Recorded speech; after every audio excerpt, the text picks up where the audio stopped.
Hello, everybody. Saturday Night Live with what you're listening to. Ooh. Anybody else been cooking up some okonomiyaki this evening? Anybody? Oh, Jesse, perhaps?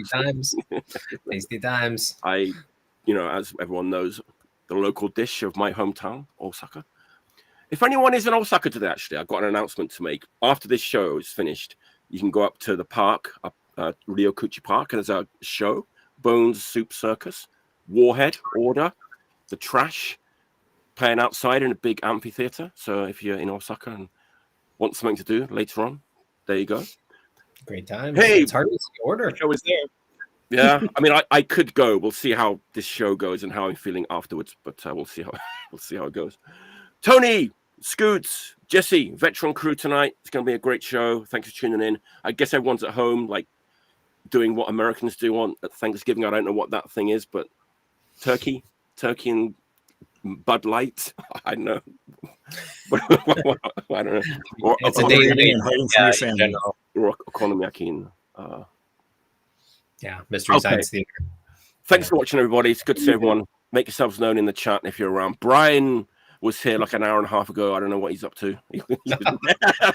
An hour early. He's probably on Boston time. That's different time zone, right? Right, let's just do the old housekeeping. Like and subscribe. There we go. Free of charge. Doesn't hurt. All right, let's get back to the chat. As always, if you're in the chat, make yourselves known. Comment. Support us. Give us some. Hey, he's still here. Good for you. Thanks for hanging around. Cheers, Brian. I'm going to mention you later. Brian, so don't go away. All right. Anyone new to the show? What we do here, we've each got 5 records. And actually, today we've got a special bonus round, which we'll get to later. Got 5 records. We're going to have a great time nerding out about. So sit back, relax, and enjoy 2 hours of top-notch Saturday night entertainment. Good evening. Feel the darkness. There you go.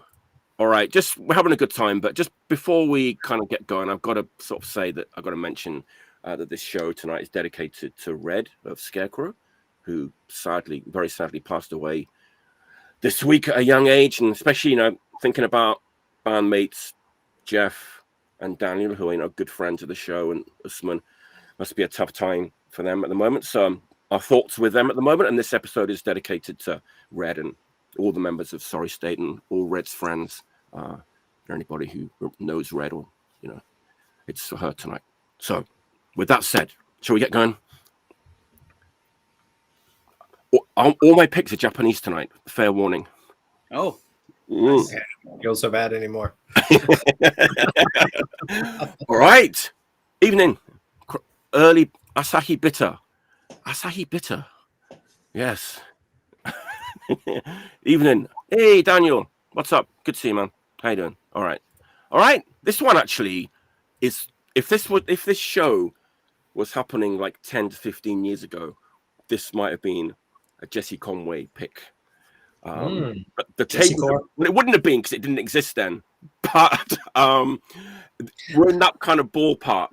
I think it would have been a band that maybe Jesse would have recommended to me, and I'd have said, "Oh no, I'm not interested in that." And Jesse would have been 15 years later, you'd be like, "Hey, this is great." And then Jesse would have been going to see him live at Bears, and I wouldn't have been going. But the tables have turned, and here we are. It's 2025, and I'm about to show a record that maybe Jesse knows more about than I do. We'll see. It's make me proud. Straight out of Osaka City. The record's called Back in the City. I don't know where they went, but they're back in Osaka. Take a look at this bad boy. It's either Nowon or Nowon. I'm not sure how we pronounce that. Either works, I guess.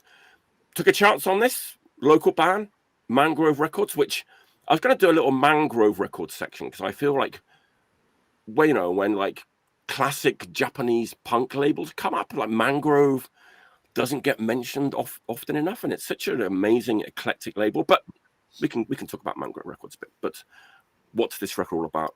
It's kind of basically like a power pop record, but man, it's very diverse. A lot of things going on this record, which really took me by surprise. There's a lot of veterans from other bands. We've got Frantic Stuff's members, right? Ex-members. So possibly people from Kyoto too, like Liquid Screen connected type people. Like it's all within that HMV Liquid Screen kind of poppy punk power pop scene. Yeah, and the vocalist is Escargo from Moga the 5 Yen. If anybody remembers Moga the 5 Yen, like a scrappy kind of snuffy style pop punk band who are really kind of popular when I first moved to Japan. He's a great vocalist. I don't know, like he's very expressive on this record. A lot of like interesting like melody choices in the vocals. It's very varied in his approach on each song. There's a song that has like a ska introduction, which sounds bad when I say it, but it works really well. It's very like warm sounding. It's really well done. There's a trumpet on a song. There's a song with like a 60s mod beat. Like every song has like something different going on, but it's basically like a power pop, a punky power pop record with lots of very interesting things going on, which kind of keeps you engaged. At one point, I was going to kind of say it's like if Paintbox made a power pop record, but I think that's a bit extreme. I'm not going to say that. Well, I was going to say it at one point because it has so much like variety in this record. It's amazing, and there's a couple of like real songs that are like real, like almost like hit single material. There's a song called All Around the World, which is like amazing. It has such an amazing, like catchy chorus, like a really uplifting chorus. I think this is a great record. Probably something I wouldn't have liked 10 years ago. But here we are, listening to a local power pop band. Jesse, have you heard this? Or any songs of it or anything? I haven't heard this. I mean, we played with them a few times, I think, when I was in Sluts. Okay. So, yeah, like it's all good people, which is always a good starting sign, but that can also lead to disaster because everybody's like, oh, let's do whatever we want to do. And, right. We write ska intros and bring in our friend who plays trumpet. But, like, I'm glad it works.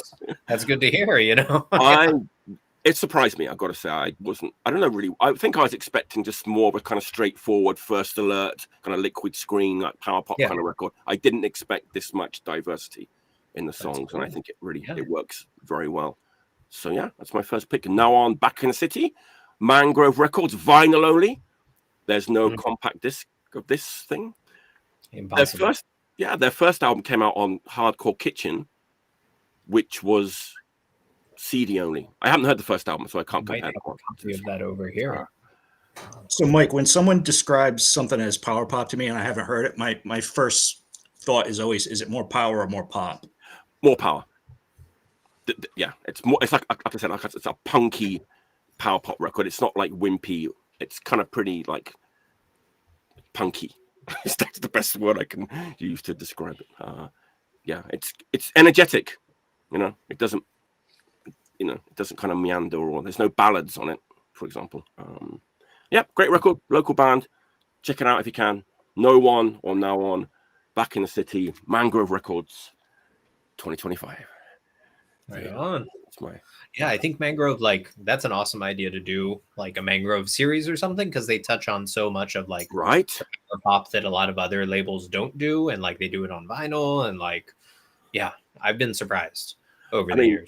I didn't go through all the Discogs listings, but you jump around from like SDS to the Registrators to R-Sport, Starter, Jelly Roll Rockheads, so much variety on that label, and they got Mangrove is such a sick label, and those first, of course, Jelly Roll Rockheads and those bands, incredible. But I love those First Alert records. Those are just so fucking cool. So some of my favorites. I don't know why I've never brought one of. I don't know if I have. If I've ever used a First Alert record as one of my picks, but I have. Yeah. Anyway, you have? Okay, maybe I didn't. But there's like 2 or 3 LPs, right? But they're all great. Yeah, there's like an EP and like an LP. One of them, because I'm obsessed with that TV show, The Prisoner. One of them is like all the songs are based on that British show, The Prisoner, and they're dressed like they're in the TV show or whatever on the front. I think that's what made me pick up that record to begin with, and I was just like, oh shit, it's a power pop record, and it's like themes of like the Prisoner TV show, and I was just like, oh, this is my favorite thing. So there's also that amazing song, and I forget the exact title of it, but it's something like I missed the power towers of Stoke-on-Trent or something like that. And I think it's a true story. They were driving through the UK wearing the Clay Records logo, those 2 towers, exist in real life. They might be gone now, but like I think they, they fell asleep in the van, and so they never got to see them. So it's the sort of best, the weirdest discharge connection like to a song that I can think of. I talked about that when I talked about that record, but good story. All right. Nice. Yeah. Tony, what's your first pick? What you got? All right. It's been a while since I've been on, and I almost never bring anything new on. It's a rarity. I'm always like digging in the stacks for old stuff to bring on, but I wanted to bring up Homefront. Mike's got one too. There it is. Perfect. Yeah. I want to say, Mike, I watched your video about records that you were afraid to bring on and talk about. Just one So here's the thing. I have a very simplistic way of talking about records. Whether on, some of that is just due to the record store situation, right? I'm not afforded to have like a longer like discussion about super specific aspects, right? For me, sometimes it's easier to just go Oi Division. You know what I mean? Or like, even if it's heavily simplified, you know what I mean? And even if it's like almost impolite to refer to a band with such a quick, you know what I mean? Hey, this is a combination of this and this. Yeah. And then that's the thing that might sell a record, but I don't have time to always get into it. So when I was watching your video, I was like, oh, damn, like I do this all the time. Like I always go off half-cocked, and I'm just like, oh, it just sounds like a combination of this and that, and just like throw it together. But in the case of this record, I mean, I honestly think there's a lot of like really interesting influences. Yes. It is like a real, I don't want to say change exactly, but like there is a big swings on this record that are very different than the one before it, and like really different from the first one. Right. I don't know. I love it, but there's wild stuff on it for sure. I mean, I know those guys listen to a lot of different kinds of music, and you can kind of hear it in there if you know what those influences are. It's not just Blitz, and it's a lot more than that. That's the easiest. I mean, that's always the easiest, right? To be like Blitz, New Order, or Cure mixed with like whatever. But I mean, on this record specifically, I went through I wouldn't say it's a phase because I still listen to some of this stuff, but I went through a heavy period in the early 90s where I was just like discovered all the Wax Trax artists. I discovered all the Wax Trax artists and like industrial music, right? So like the lighter end of industrial, I guess. So things like Front 242 and Nitzareb for sure. And some of these songs on this record sound like they are really influenced by maybe specifically Nitzareb. I don't know what the band members thought. You know what I mean? They might just be like, oh, what the fuck are you talking about?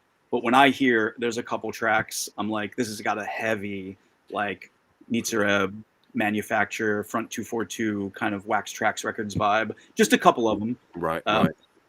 It's really on there for sure. It really feels that way. Yeah, I mean, I felt like. Oh, go ahead, Mike. No, I mean, to me, this is a kind of special record. I think they took a lot of time making this record. You can tell that they spent a lot of time making sure every song is as good as it could possibly be.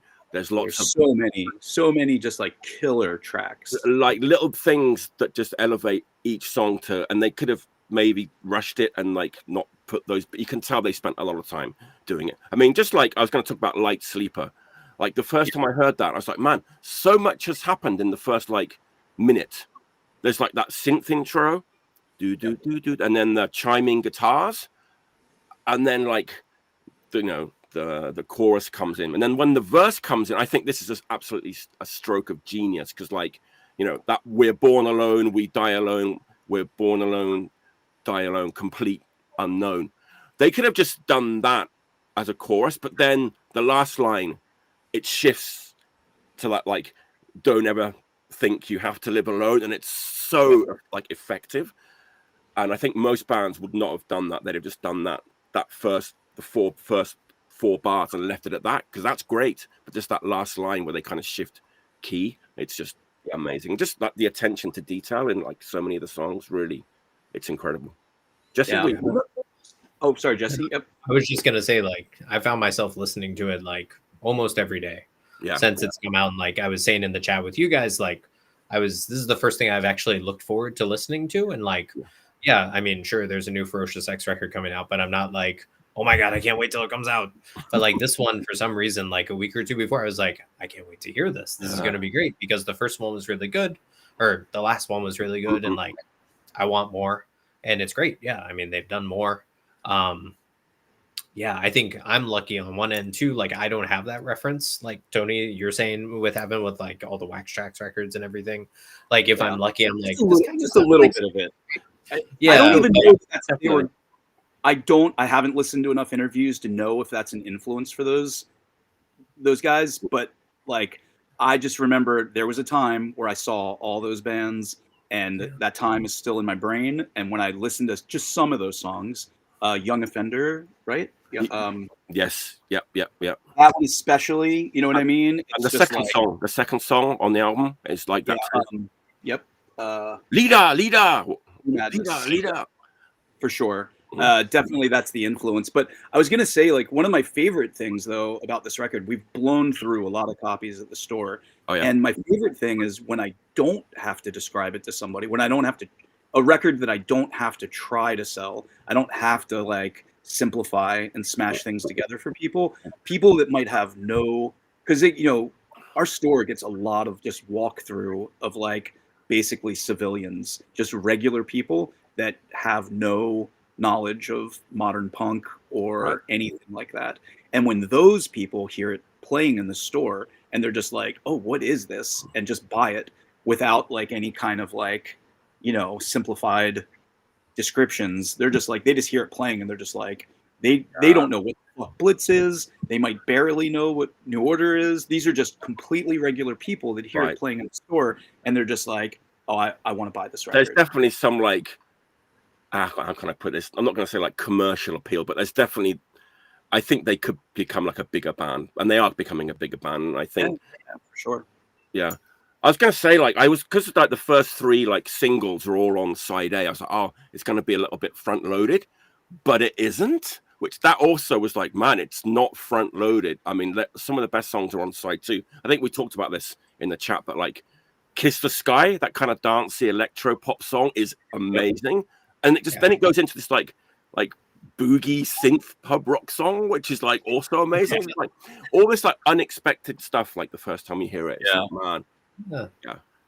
I'm a big synth pop fan, so I was excited about that song too, because I was just like, oh yeah, this is definitely touching on some like for real synth pop, so I think it's a special record. And like another thing I was going to say about it, I said, even though we're people who buy records, I sometimes feel like my listening habits are not that much different from someone who just streams stuff. And what I mean by that is, a record comes in, I play it once, I'm on to the next one, and the next one, and the next one. And it's, I don't take enough time to absorb it. And like, back when I was a kid, you'd have like one record that you'd have for the month and you'd listen to only that record and really get to know it.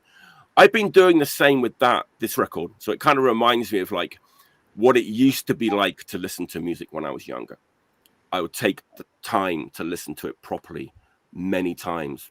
Whereas too often it's like one play, 2 plays, put it on the shelf, onto the next one. And I have a rule: anything new I buy, even if I've already heard it before, if I've streamed it like 10 times, I won't file it unless I've spun it at least 3 times. Right. I gotta play my stuff, for sure. So yeah.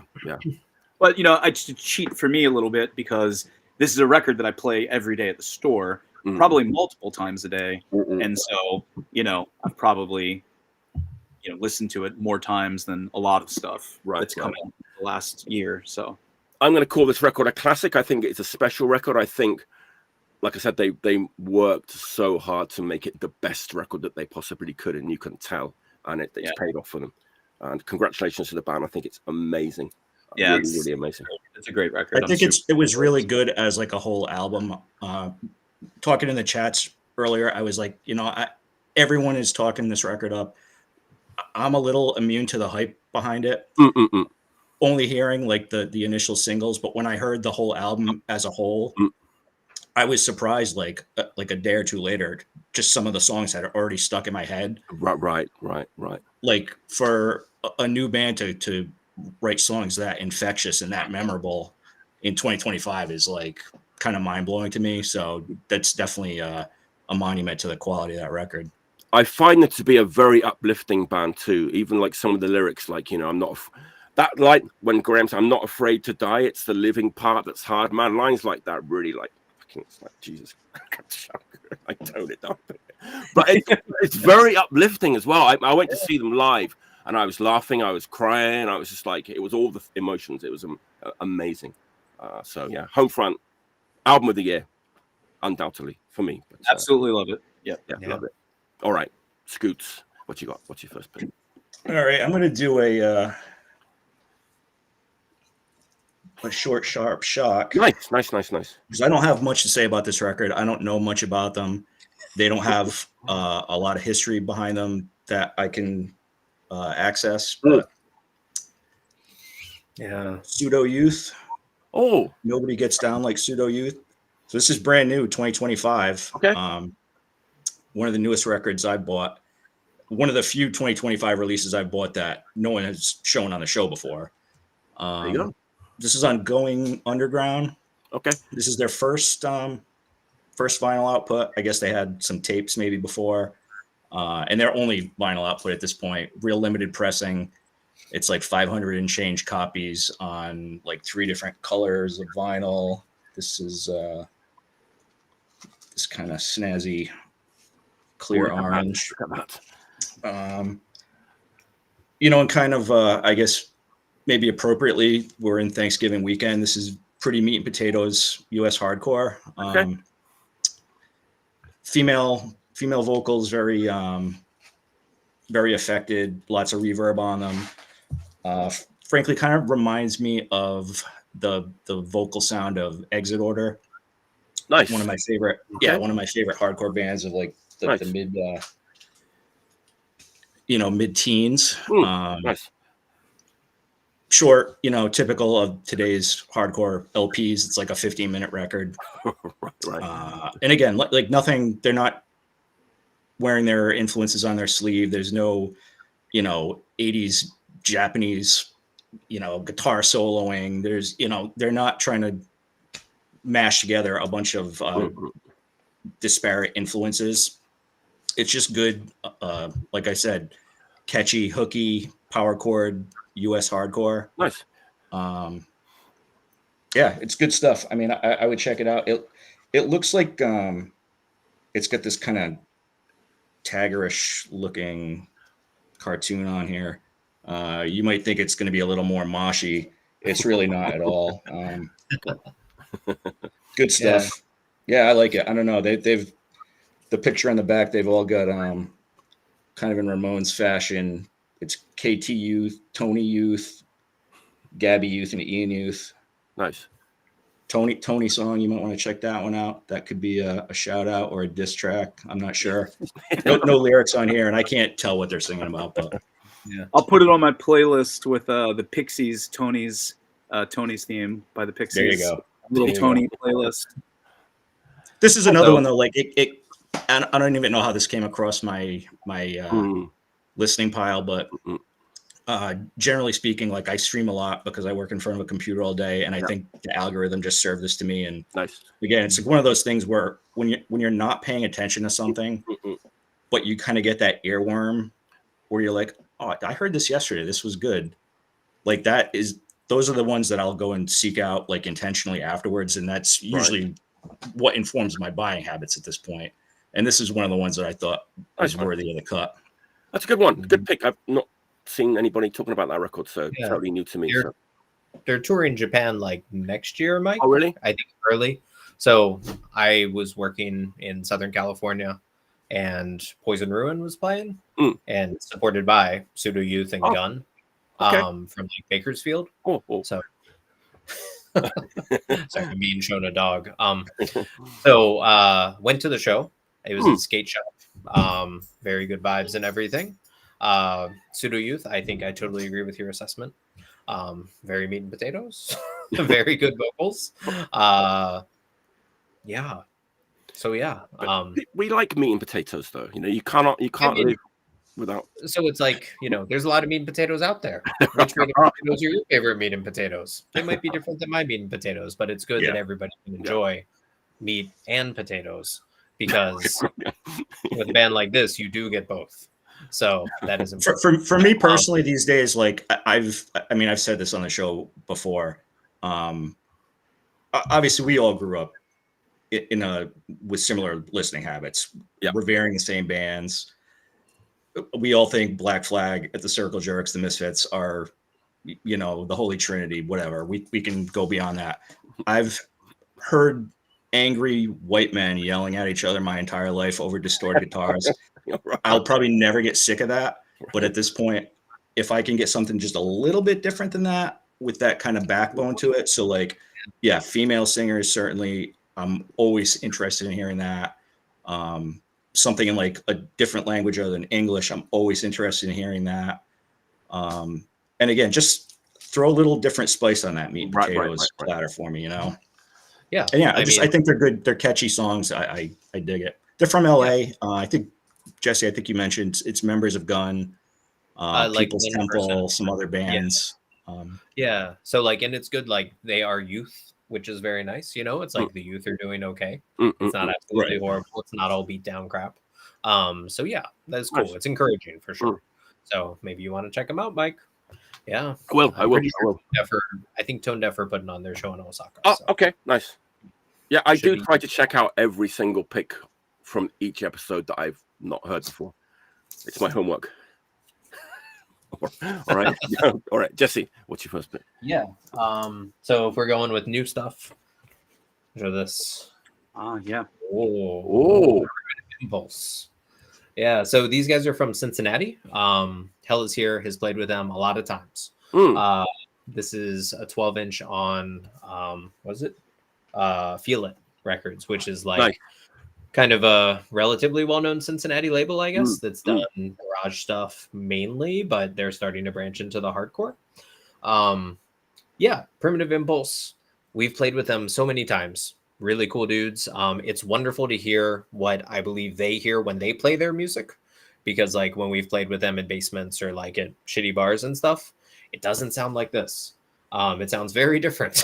So to hear how it's supposed to sound according to them, like it's fucking good. It's Poison Idea-ish, if you have to give a reference point. Little stumbling here and there, but really catchy riffs, really just like grossed out vocals. So it's pretty cool stuff. Like I don't know, the special limited vinyl. This is one that I don't think I've seen before, and it might be hard to see, but it's supposed to be beer vinyl. Beer vinyl. Beer with some yellow spots. Yeah, just like beer. So or like this.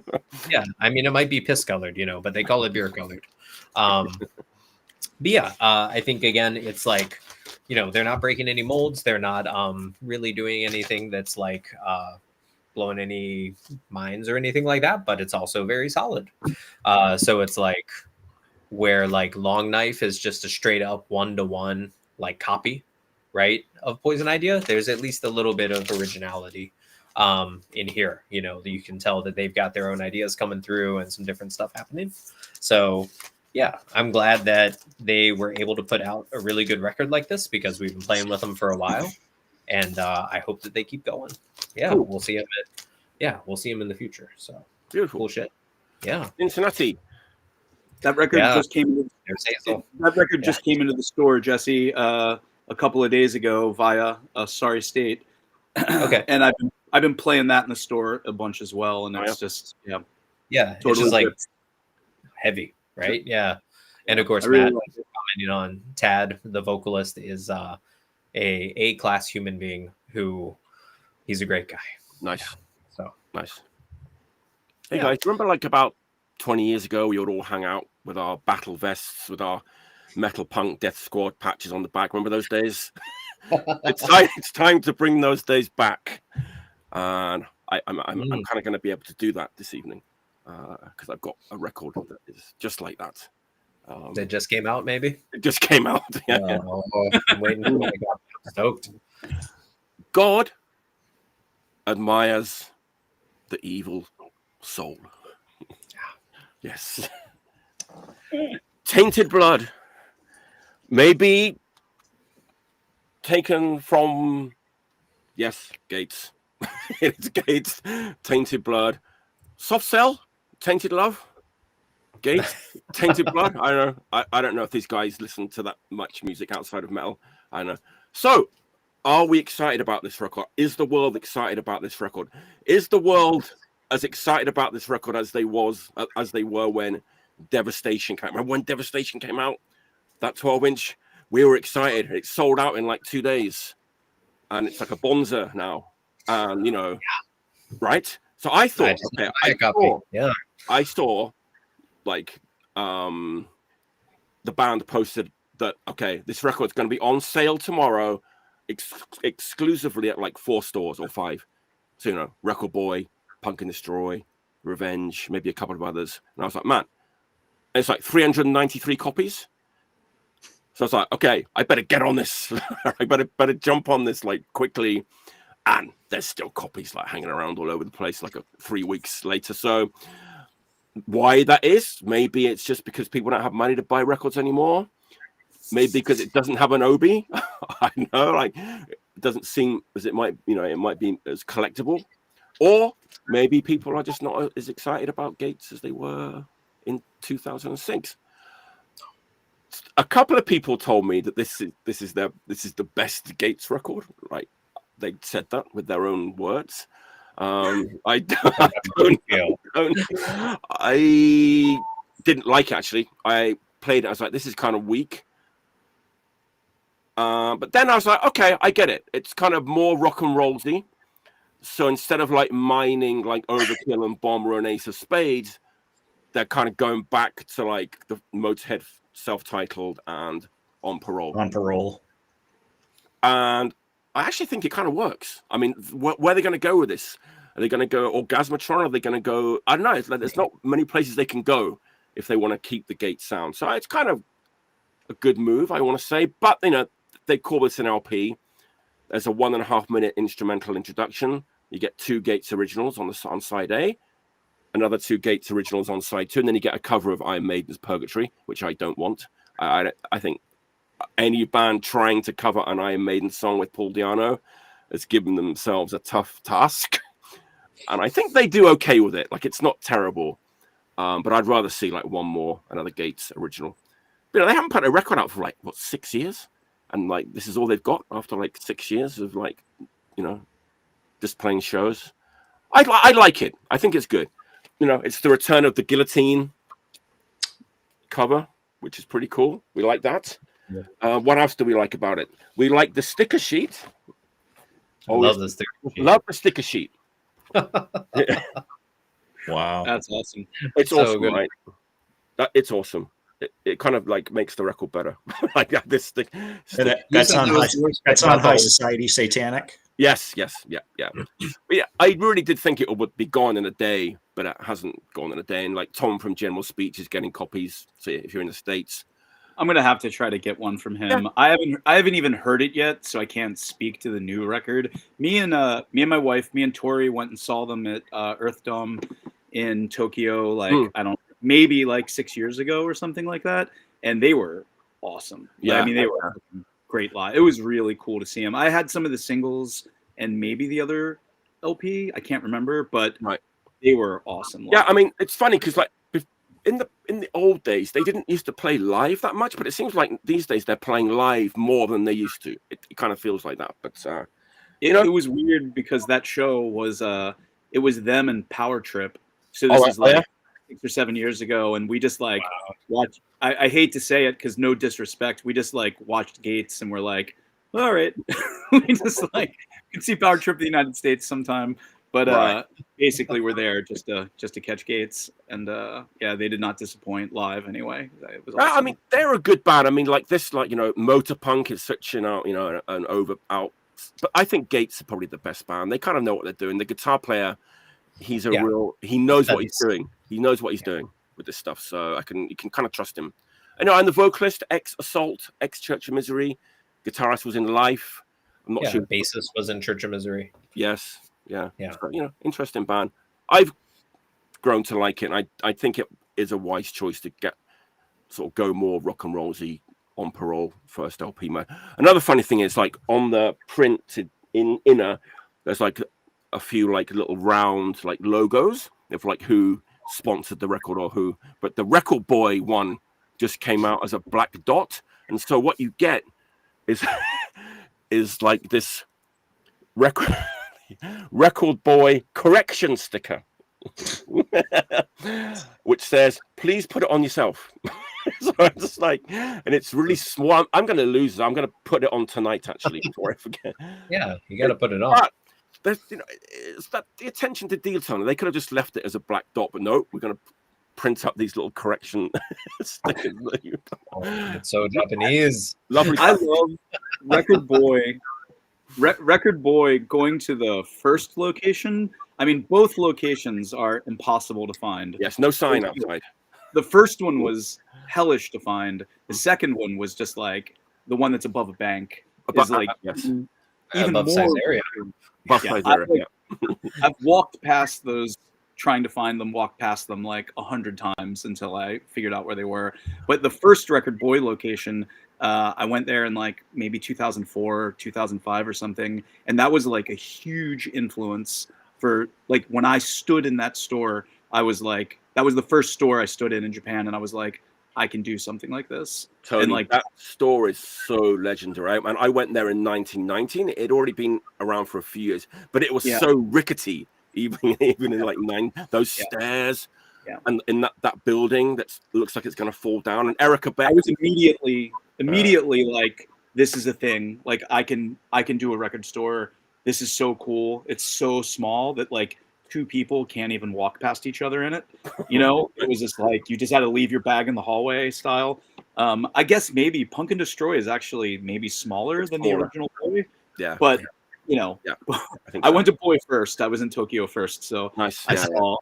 I saw Boy first, and I was just like, oh, I'm gonna start a record store like That's this. Great, man. That's it was like the first biggest influence of like what actually physically became Celebrated Summer was stepping into Boy. So you know, I like the old location. I've got like fond memories of hanging out there and stuff in the 90s and stuff. And I love Erica Beck, of course. Like if it wasn't for Satoru, that store would have died a death. He's really kept it going with like selling more metal and stuff like that, right? But he's I've only seen him. I've only ever been in the store when he was in there. So, okay, yeah. But all right, G.A.T.E.S, Tainted Blood. Check it out. All right, Tony, what's your second pick? All right, second pick. Man, there's some cheating here. I gotta preface this with a couple of things. This record, it came up in my Facebook memories the other day that I've been writing about this record briefly for like 13 years, and I realized that I've wanted to bring it on as a. I've been wanting to bring it on as like a pick, but I don't own it. I can never find a copy of it. It drives me crazy. It's like number one on my want list. And on top of that, I still don't own a copy. I actually had to go 5 minutes away to my friend Vince Pellegrini's house, who might be in the chat, but I'm too blind to see the chat, so I can't see it. If he's there, maybe he is. If he's not, I had to borrow this record. Haunted Hotel Records is in the house. Oh, okay. Haunted Hotel Records says that. Oh, Haunted Hotel. Yeah, of course. It's been in the store before. Thanks. Celebrated Summer might be my favorite store in the States. There you go. Cheers. Very sweet. Yeah.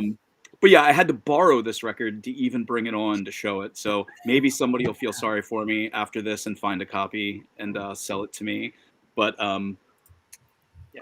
but anyway, that record is comments are taking over. That record is the Grumpies, Who Ate Stinky.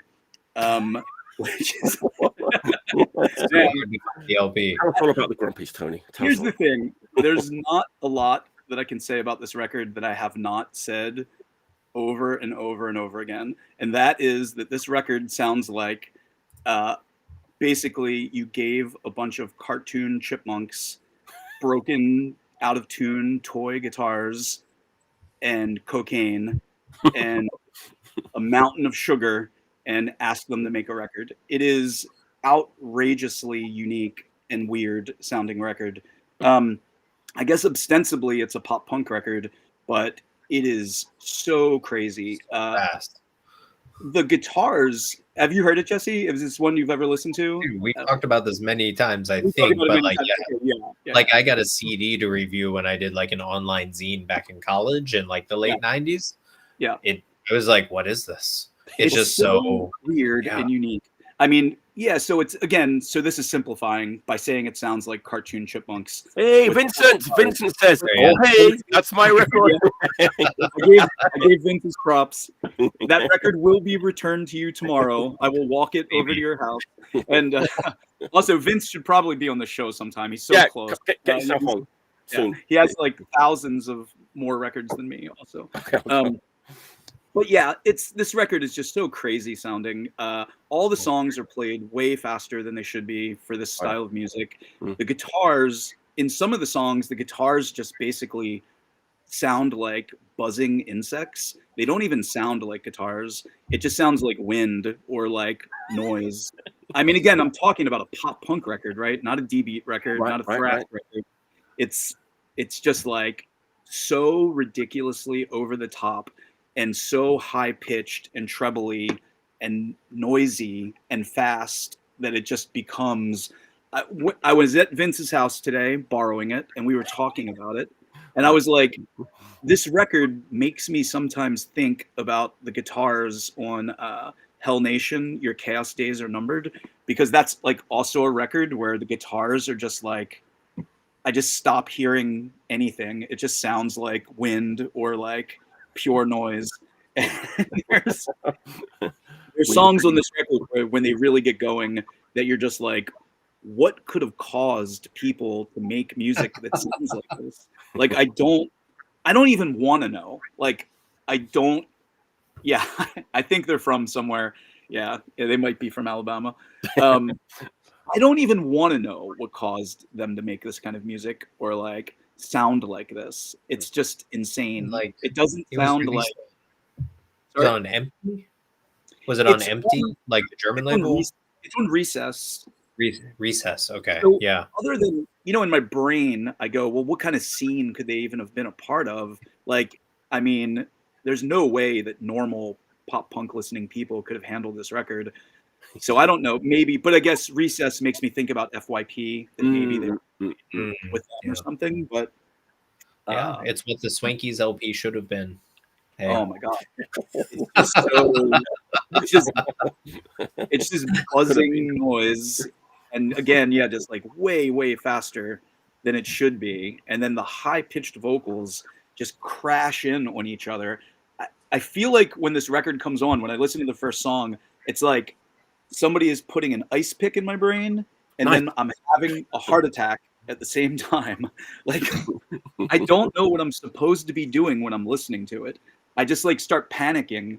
It's like playing, and I'm like, what is happening? Like, my heart is just like hammering, and I'm like, what was it like when they played live? Like, were people just like staring at them like they were insane, or did people like them? I don't know. But if you're an adventurous fan of melodic pop punk and noisy, very noisy hardcore, I guess the combination of those two things smashed together might be of interest. But anyway, I'm glad to finally get to talk about it on here because it's such an incredible winner. If anybody has a copy and they don't like it, please sell it to me. Vince, I'll return your copy. Why don't you just buy that one of Vince? But he doesn't want to sell it, right? Well, not for sale. No. I would never even ask. Vince, I know Vince loves it as much as me. He's got to keep it.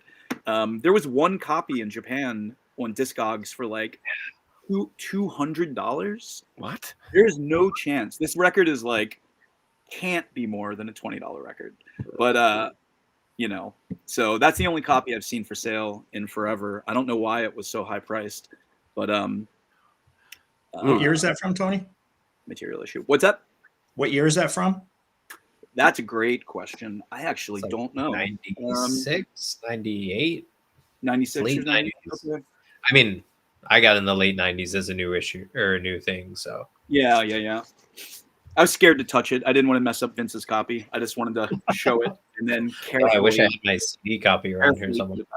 Nice. The Grumpies. Yep, Grumpies who ate Stinky. They're so good. Such an attractive. It's on. I hate to push Spotify, but if anybody wants to hear it, it's on YouTube and Spotify. Okay. And Okay. I'd be very curious if my description of cartoon chipmunks playing out of tune thrash pop punk is like what other people would think of it. I'll get back to you next week on that. I'm very curious. I haven't heard it, but your description is making me think of like the Happy Flowers. I love the Happy Flowers, but this is weirdly, I mean, the Happy Flowers are just like music to like really make people go insane. You know, I think I brought the Happy Flowers on as a pick one time. You might have. I did, yeah. You did. That's music to make people leave your house. Like that's just like upsetting music made by like mental patients. This record actually has normal song structures, and like I said, in theory, could be considered pop punk. It's just whatever recording implements and like stuff happened here sends it out in the stratosphere. You know, those Happy Flowers records are just, yeah, that's music for absolute crazy people. I own every one of the records. So, yeah. All right, Scoots. I'm intrigued. What's your second pick? All right, so Tony, what you were saying earlier about how you describe things in a kind of reductive way in the store because, you know, that's what the moment calls for essentially. Sometimes, so every time I'm on, I try to, you know, you do your pre-planning, and I wanted to show this record, but I don't have that quick at-hand description of the sound. It's a very unique record. You guys probably have all heard it. I'm just going to show it. I was jealous of that lovely Japanese copy. Try to get without the glare in there. Young Marble Giants, Colossal Youth. So again, a hard sound for me to describe. It is hard to describe. That's why I haven't shown it. Yeah, so it's Welsh. That's all you need to know. 1980 on Rough Trade. So if you think of the legendary Rough Trade label and what was going on at that time, you can understand the place that it holds kind of in that pantheon. Although I can't really point to any particular band there and say they sound like this or they take elements of this. It's a very minimal. Yeah. It's very airy. Drum machine, keyboards, synthesizers, like nice bass lines, female vocals that are very kind of disaffected, like matter of fact, like sometimes they're just kind of like conversational kind of level. But man, what a unique sounding band. Like I love this. I could listen to it all the time. It's like a great kind of chill out record.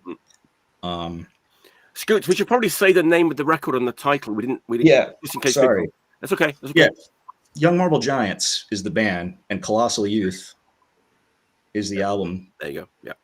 For those of you without visual access, Yeah, right. This is the snazzy Japanese issue with Obi. Nice. But yeah, they're a 3-piece. It was 2 brothers and the female singer. Like I said, the synthesizers are kind of the most, I guess, signature part of the sound for me. That and the drum machine, and it's a very unique sounding, like this electric organ they play. Like sometimes it has this kind of almost funereal or church-like kind of ominous tone. Other times it's really poppy and upbeat, like almost like you'd hear like at a ballpark. I remember the first time I heard this, some of the sounds they were getting out of that organ, to me, it was like almost evoking like a proto dungeon synth kind of feel. Like it's a very weird, it's a sound like you don't hear like in a lot of other music. Yeah. And again, these are like very just open, sparse, minimal compositions. To me, this could only come out of like a punk, post-punk kind of, playing field. And it's punk I guess I would say like in the same way like the early like 70s New York scene was, where it's punk in that it's like a rejection of what was going on in the mainstream at the time. It's not right. It's not that there's a unifying sound to any of this. Everyone sounded like something else, and that's kind of describes this. Like they're their own sound, frankly. But yeah, just a really cool, unique record. I mean, it's legendary. It's like one of those things I had read about probably like in the 90s. You know, like when you would get those lists of, you know, like the most influential alternative records or whatever. Like this was always on there, and it was like you could never find it. Like I'm talking the pre-internet days, where if your friend didn't have a copy, or if you weren't lucky enough to, you know, run into in an actual record store, maybe you would hear a song on college radio. But this is literally the first copy I had ever seen of this, and I only got it this last year. That's amazing that you found like the Japanese version of it as well. It's crazy. Yeah, this online store had it listed, and I had like some kind of found money at the time and decided to swing for it. Was really psyched to find that copy though. Yeah, it's definitely like a cult classic. It's very like fragile and minimalistic and kind of it might be an acquired taste, but it's definitely a very like influential record on like a lot of like post-punk moving forward. Just it's a classic. It's a cult. Yeah, I mean, I think when you say acquired taste, I know what you mean. It's not the kind of thing I think people are going to listen to and necessarily not like, but it's not what they're going to expect. I think it's a little like underwhelming on the first listen. Like not like I don't know. Okay, you know, if you only played like a song, like if you sampled like a song, I could see how you would say that. But I think when you listen to the whole thing, it creates this vibe, and it's so like mellow and calming. Yeah, I don't know. It's very unique. I mean, I love it. I absolutely love it too. I love it. Yeah, but check it out if you never heard it. It's a classic. You know? Yeah. Young Marble Giants, Colossal Youth, Rough Trade Records. That's a great pick, and I admire you for doing that. I've been too scared. It's tough record to talk about. So, tip of the hat. All right, Jesse, what's your second pick? Jeez, second pick. Okay. Second pick. Yeah.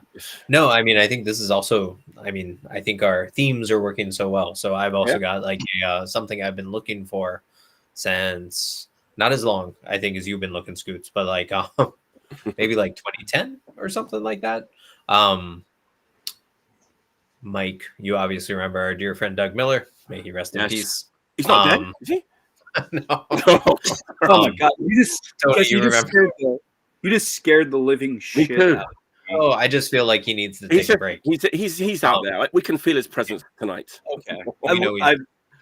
I for Doug. We've had enough of Doug Miller. Let's move on to the record. Okay.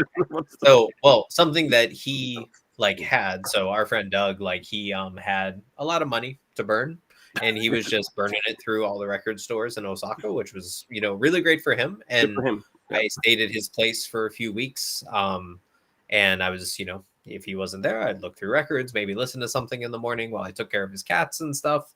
And there was one record there that like I'm like, oh shit, I've never seen this, but I love this band. And ever since then, I've been looking for it, and I finally ran across a copy in Columbus when I was there back in the middle of last year.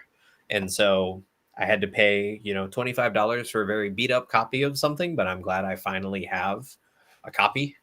I think a lot of people know this band for their great bombastic attitudes and stage shows and vocals and things like that. You guys want any more hints, or should I just show? Are they Japanese?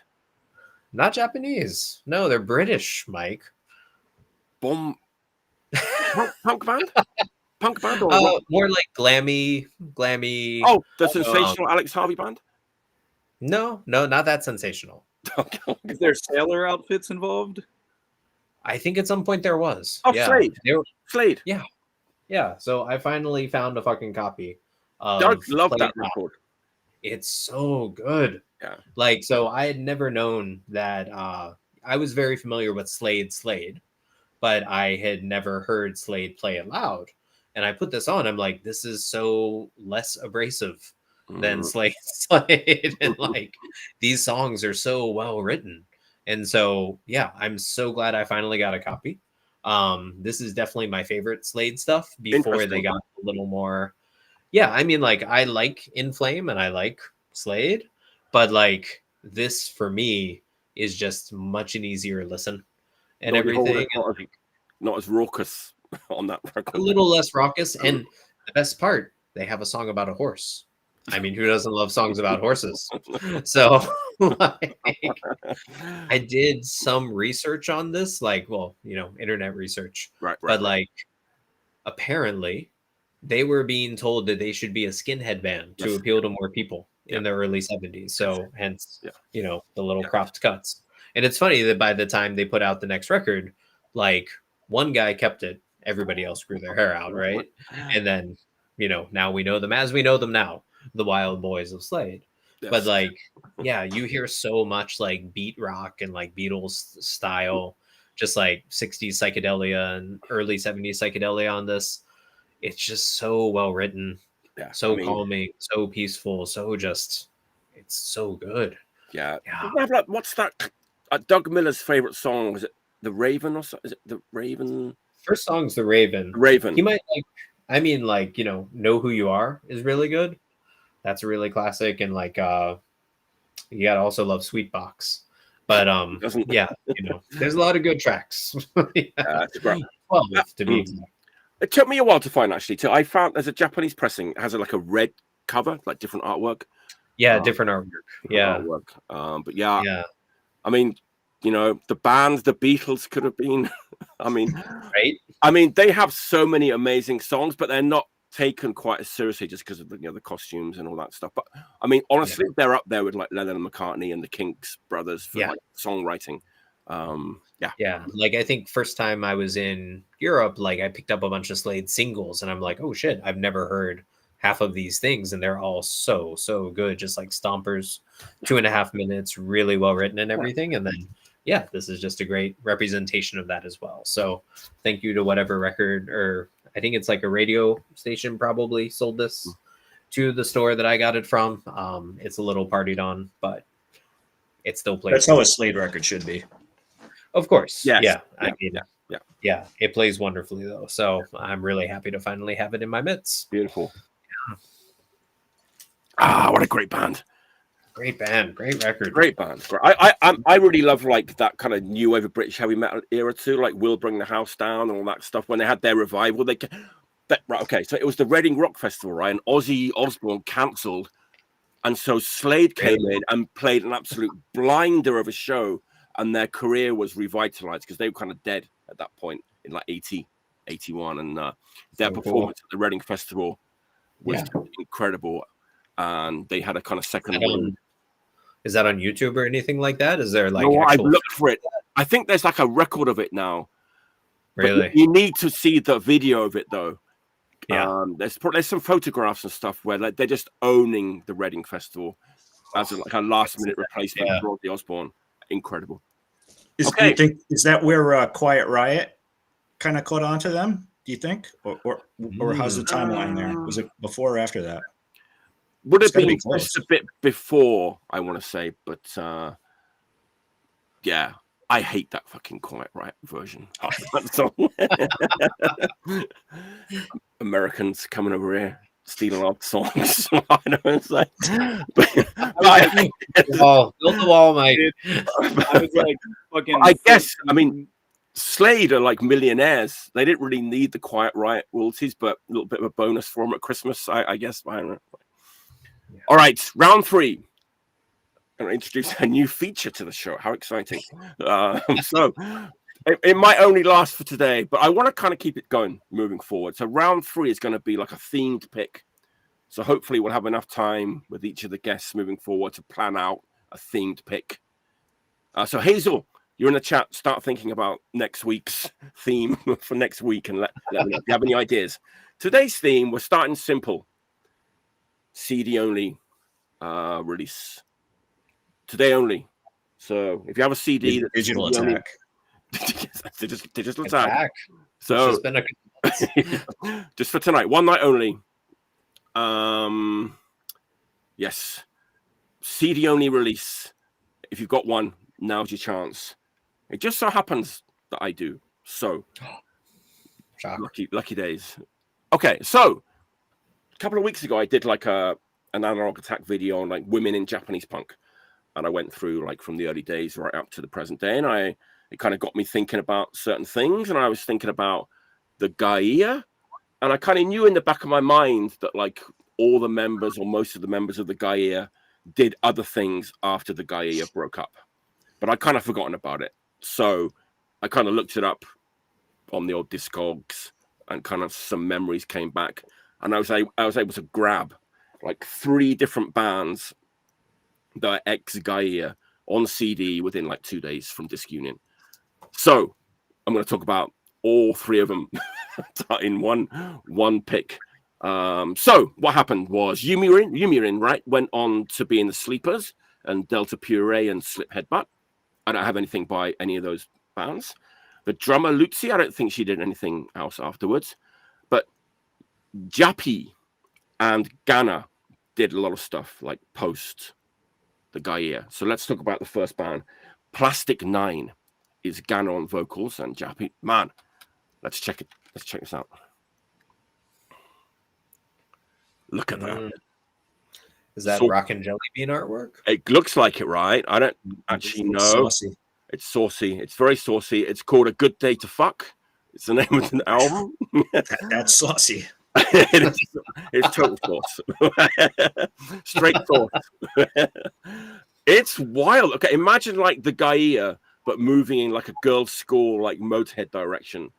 Obviously, it fucking rips. It's just like high energy rock and roll, which is undeniable. Beer drinking, motorbike riding music from half of the G.A.T.E. So yeah, Plastic 9 came out on Captured Records.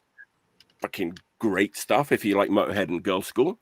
And then I guess what happened was like Ghana was kind of left that band, and the other members carried on, changed the name. This is also saucy, actually, I must say. Velvet Worm. Also on Captured. Similar ballpark. Very like rock and roll, girls' school, like Motorhead, like high energy rock and roll with like super like guttural energetic vocals. We've got 2 Velvet Worm CDs, both on they have weird names actually. I should have translated them, but it's very like vicious names about like men and cockroaches and yes, very aggressive lyrics.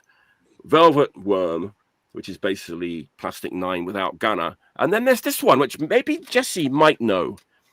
He might know this one. This is the most hardcore punk of all of these bands. It's Soome Yoshino. Do not know. Okay, fair. This came out on Discreet Records, so I'm surprised you don't know. I should know. You should know it. I feel bad. You should feel. This is like the most straight ahead, like hardcore punk.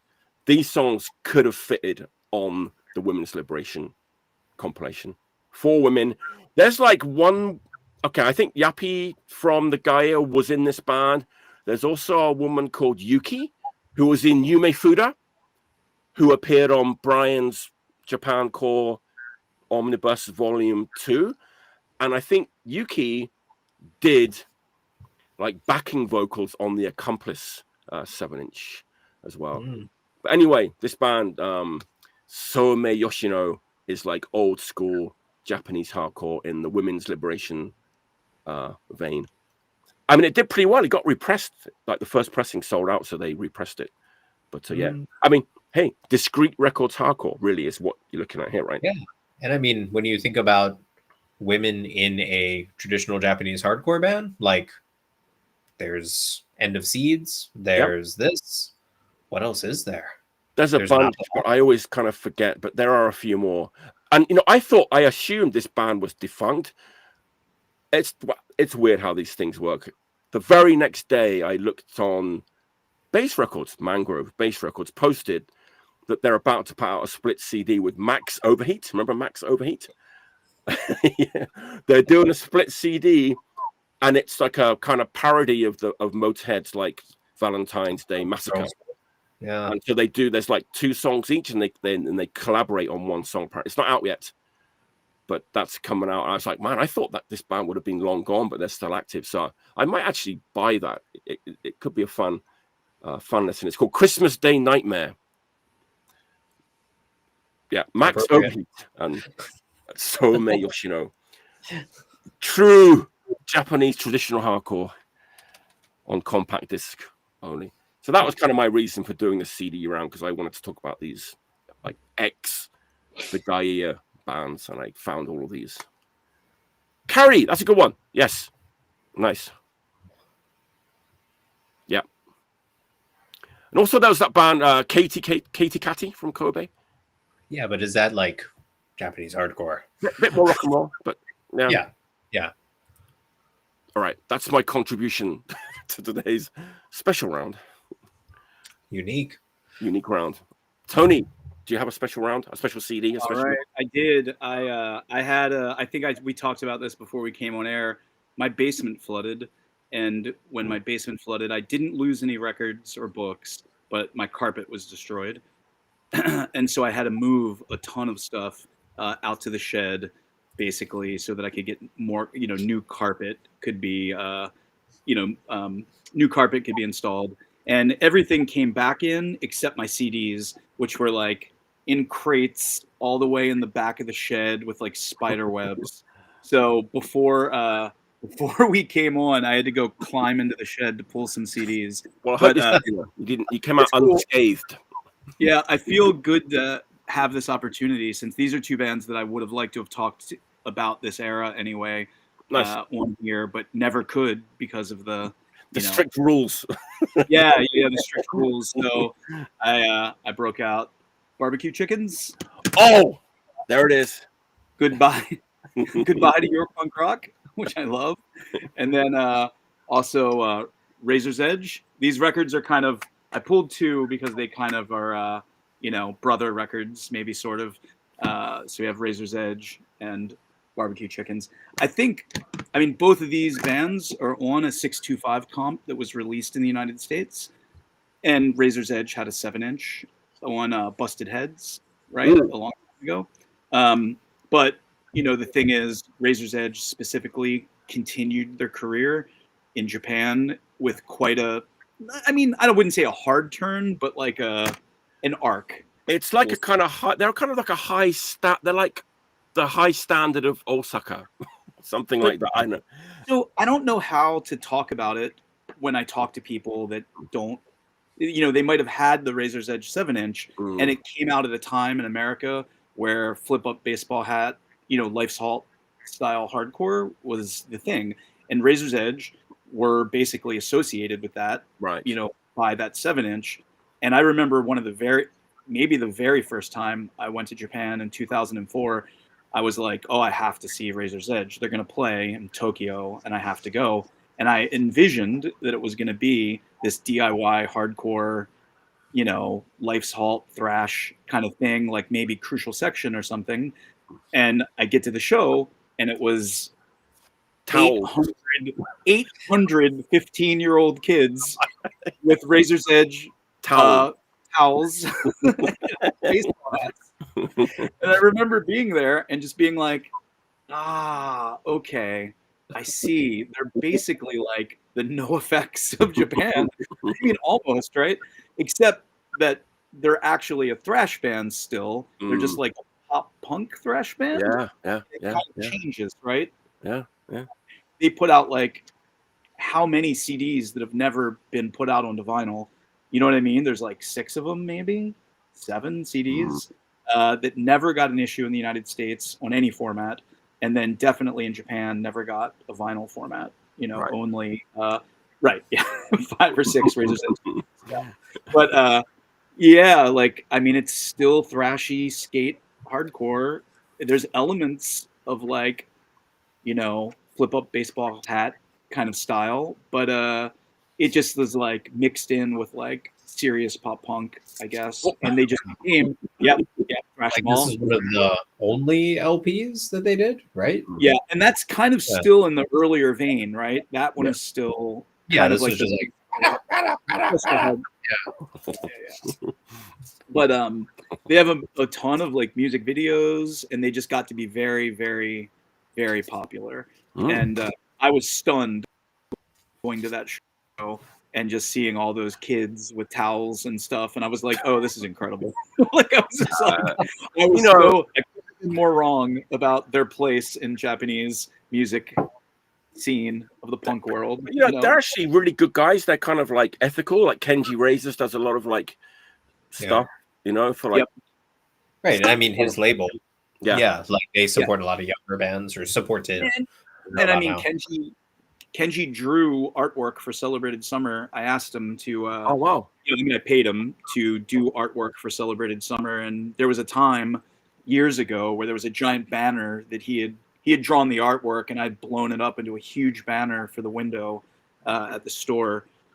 So I never made a shirt out of it or anything. I probably should have, because I love his artwork. His artwork is another thing that like he's a super sweet, nice guy as well. Really nice. Yeah. I got to talk to him once or twice after that show when I'd seen them a couple of times in Osaka. I was able to chat with them and thank them for doing the artwork and stuff like that. So, and then Barbecue Chickens. I mean, again, kind of a brother band, right? This is Ken from Ken Band and High Standard. High Standard, yeah. But his absolute.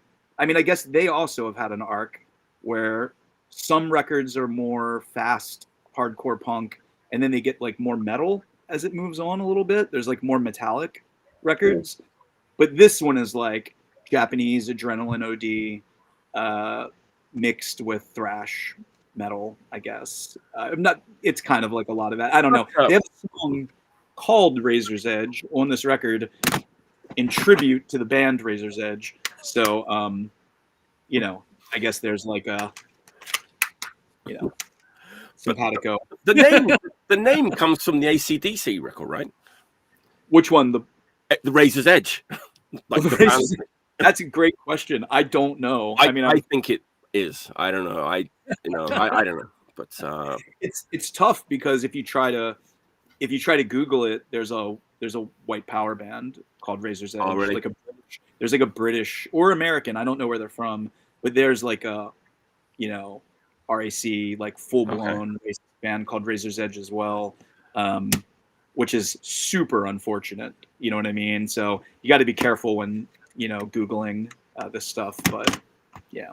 So anyway, it's funny. I did see him a couple of times, like when I moved to Japan in like 98, like 99. I remember I'd not heard of them. I only just sort of knew the name, and I probably the wrong person to ask this question, but I asked Chu from Corrupted, who's not the most cheerful of men. Incredible. I just said, Chu, so like Razor's Edge? And he's just like, no. Party punk for children. Yeah. I mean, that's incredible.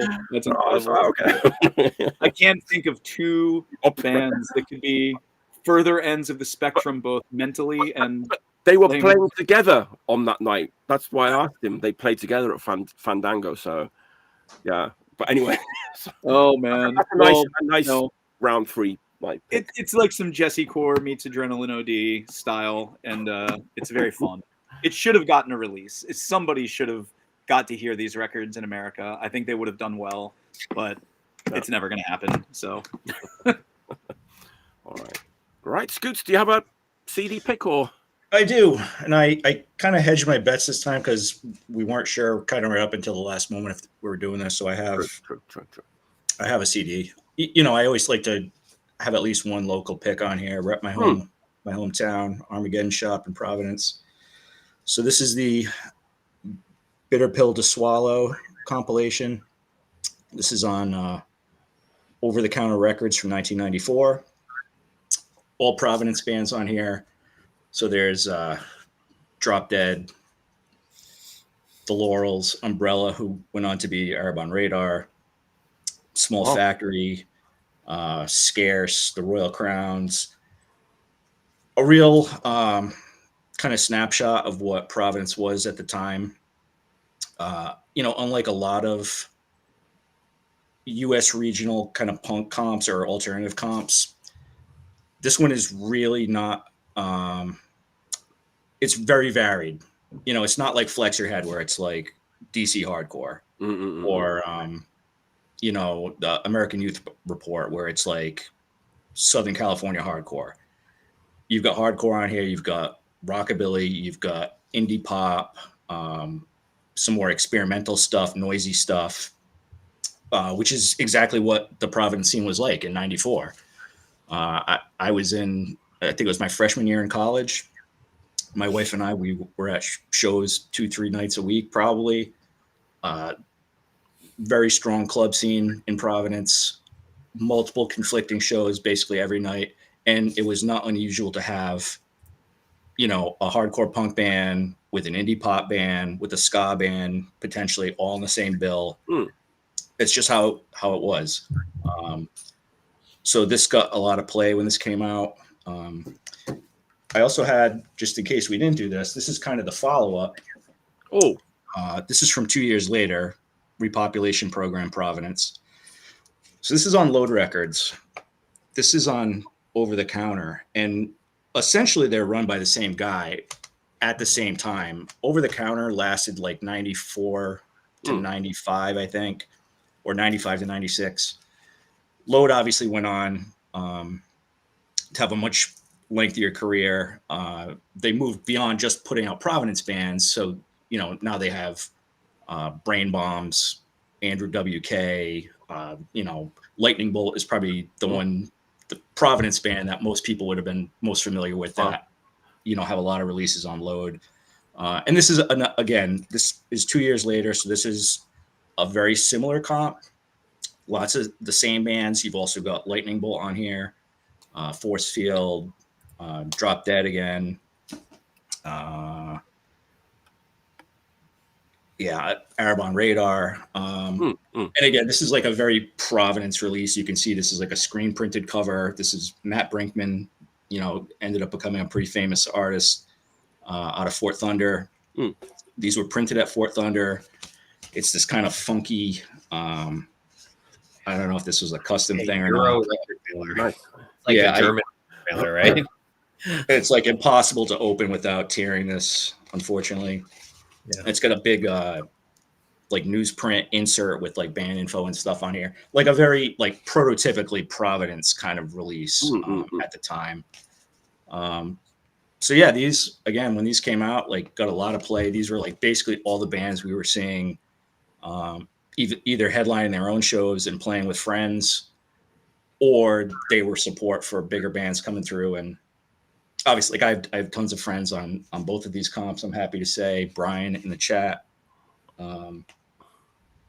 Yeah, good stuff though. I mean, I don't pull them out all that often anymore, but certainly at the time. And again, as like a actual snapshot, not like a curated view of this is, you know, how we want the world to remember us. It was very much like this is how it was. And I enjoy it on that level.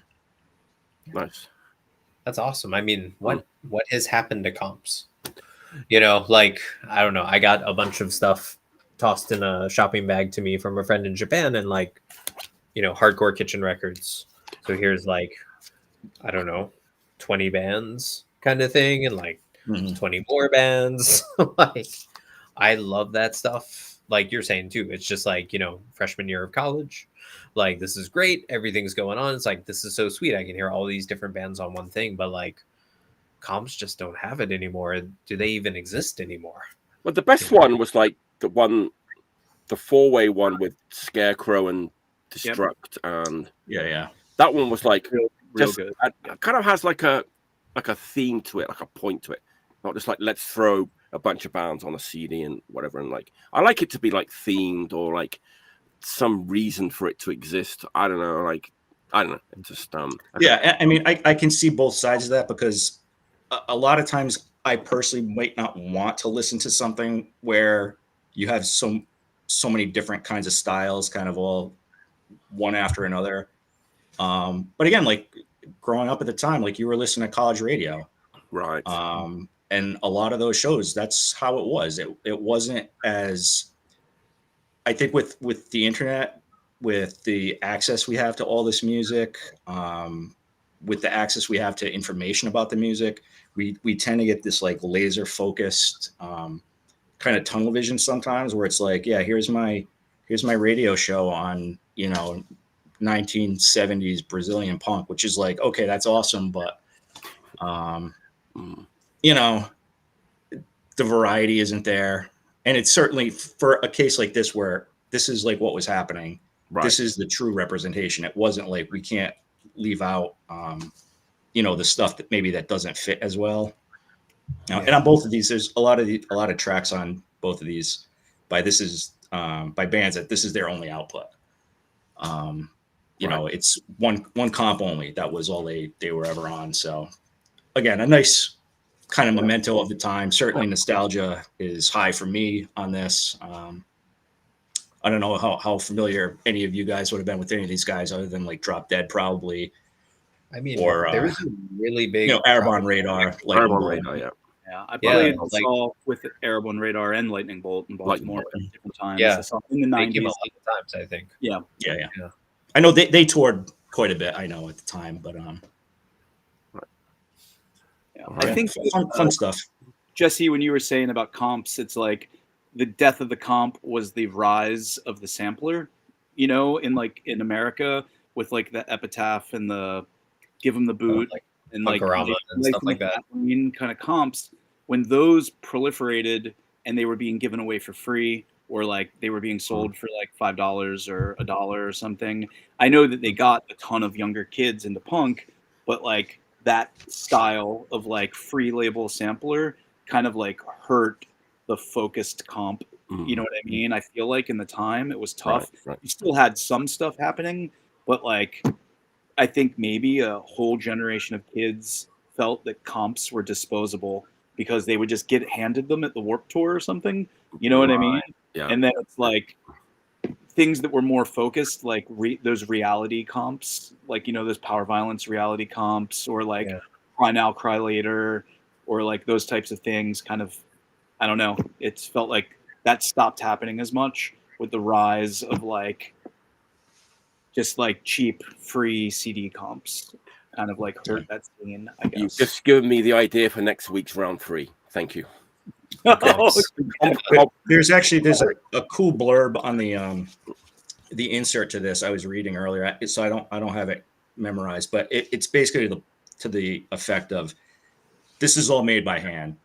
From obviously the packaging, the printing, the recording of the bands, like it was a labor of love. It wasn't just like a cheap commercial giveaway, right? And you can feel it when you have the package, and again, Providence, like Rhode Island, Rhode Island is the smallest state in the union. Province, it's very insular, very incestuous.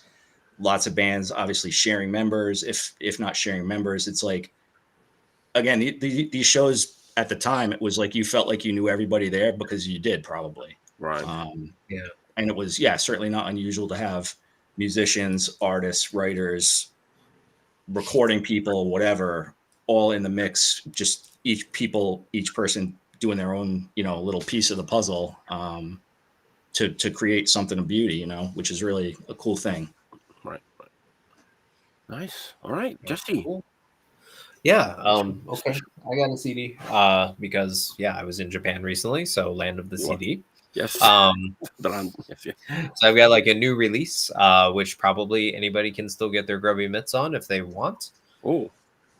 Tengoku. Yeah. Tengoku? Yeah, Tengoku. So in a DVD case, not a CD case, surprise, surprise, because it includes a DVD with 2 live tracks. Wow. God.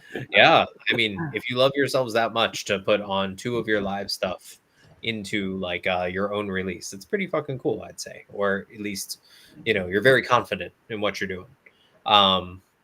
I didn't know anything about this. I just knew it was like new. It was Japanese hardcore, and checked it out, put it on, started listening, and it's like, this is pretty sweet. It's just like good raging Japanese hardcore, great intro, and then like the drums kick in, and then all of a sudden the double bass kicks in. I'm like, oh, nice. Sounds a lot like Overkill. Like this is very Motorheady. And then I look on the back, and I'm like, oh yeah. This is the new Iron Fist band. So oh shit! Yes. Okay. Yeah, so Iron Fist from previously Crow, previously Gizm, previously Dayu Bastard. Dayu Bastard. I got to see the only one I saw live. Yeah, so him lending his skills to just like traditional Japanese hardcore. And I don't know if you can see a little better, but you've got the chicken bone necklace. So that's a good sign. You've got the war paint and like skull tribal tattoos, also a good sign. So like, when it comes to new Japanese hardcore, there's not a lot of new bands playing this style. So this was really cool to see. I think it's a lot of veterans from like the Tokyo scene. So it's definitely, it doesn't sound like they're from Osaka. It doesn't sound like they're from like Hakodate. It definitely sounds like Tokyo or like Yokohama kind of style. Which that probably doesn't mean anything to anybody, but it's pretty cool. I like it. I'd say 80 points out of 100 points. It's not perfect. Definitely starts to get a little tired after about like track 7 out of 9 tracks total. Okay, but still, it's good shit. So traditional Japanese hardcore is not dead. Yeah, no, it's still going, but it is just old guys playing it. Yeah. So right. But they know what they're doing, and like it's well done. It's recorded really well. It sounds great. And then when you kick in like the Iron Fist drumming, it definitely kind of, it's like, oh yeah, it's not just somebody playing a 1-2 beat over and over until they get tired. Like there's a lot of double bass. There's a lot of just like great fills and stuff like that. So check it out. That cover is sick. Yeah, it is cool. Yeah, let's see the inside. The inside's got like a live photo, and that's the DVD, and the CD's in the CD player at the moment. Plus a little insert with just a bunch of lyrics and stuff. Is that a typical way to release a CD in Japan, in like a DVD case like that? No, I mean, I think because it comes with a bonus DVD, that's probably why they did it. Yeah. So man, somebody was here recently. It might have been Timmy Hefner or someone, and they said, I went to like some show and like I saw Iron Fist's, new traditional Japanese hardcore band, and they were amazing. Obviously, it was Tengoku, right? It was Tengoku, so probably, yeah. What it would have been, So So I mean, good new shit. CD only for now, but definitely like it beats a lot of the stuff that has been released by other non-Japanese labels on vinyl, where it's like, oh, here's a great 6-song CD, I love it so much, I'm gonna put it out on an orange record and it'll be $30, and it's like, right, don't do it. Like it's just, it should stay on the CD. I'm coming around to your way of thinking on this. I have to say, you've yes. All right, we were talking about compilation albums. Just so happens that I have a compilation album for my next pick, and I think this one absolutely definitely served the purpose, and that purpose was to highlight the best Japanese death rock, goth, and kind of post-punk bands of like 1984 Japan.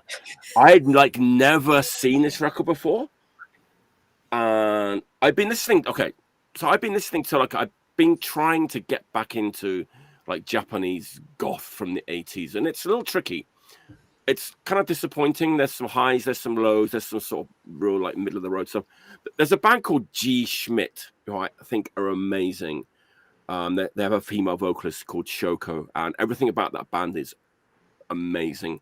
They have a kind of short discography, some 12 inches, an album, and some singles. I was like, okay, let's look at the record. So I don't know. I think this is a very kind of cool looking record. Oh yeah, that is cool looking. It is cool looking. Did you talk about that in one of the other videos? No, this is the first time ever to talk about this. But well, first of all, it's on SMS Records, so with like Sounds marketing system, which, if that rings a bell, it's because they were the label that did all the 80s like Black Sabbath reissues that are very omnipresent. Every time you come to Japan, you'll see those 80s Japanese pressings with the obi, and if you're a novice, you'll be thinking, oh man, I've just found like a first pressing Japanese like volume 4, but it isn't. It's like an 80s. They did it when the Dio lineup of Black Sabbath came to Japan. they reissued the whole back catalogue. Anyway, that's a sidebar to this this record. But yeah, so Japanese goth from like 1984. What's it all about? So 4 bands. It's a 4-band comp. Okay, let's just go through it. Automod have a bunch of records out. They're a little bit hit and miss. They're very like Bauhaus sounding, maybe a little bit heavier. They also get a little bit experimental. Like the singer has a very strong connection to the first wave Japanese hardcore scene.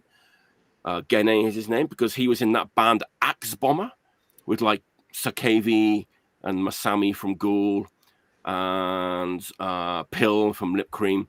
Axe Bomber don't have any records, but they used to play live a lot. So Gene from... For me to bring this over here, here's a... See, proof. With proof. Exhibit A, Automod were part... in the middle there. That's amazing, Tony. Amazing. That's awesome. Yeah. So even that they're like a gothic band, but they were very much part of that first wave of Japanese hardcore. They're decent. I mean, you can find all of those mid-80s Automod records for super cheap now. I mean, they pressed tens of thousands of them. I'm kind of getting around to them. I was talking to Cece about Automod last night because he's really into goth, and he's like, "Yeah, it's like hit or miss." And like, anyway, so Automod, and then you've got the Sadie Sads, who are like super. They're more like avant-garde kind of gothic music. They're the band I'm least familiar with. Sadie Sads. They have like 1 LP out. And okay, anybody remember the day that they bought the Outsider comp? Like side A is, you know, what's it called? Metal, like hardcore metal side. And then like the B side is like the new block punk side. Yep. And so like nobody who was a punk, so nobody who was a punk, they probably played like side 2 like once or twice, right? Right. New block punk side. Yes. With Madame Eduarda. That's what I'm getting to. Exactly. Nice. Thank you. So Madame Eduarda are the other band on this record.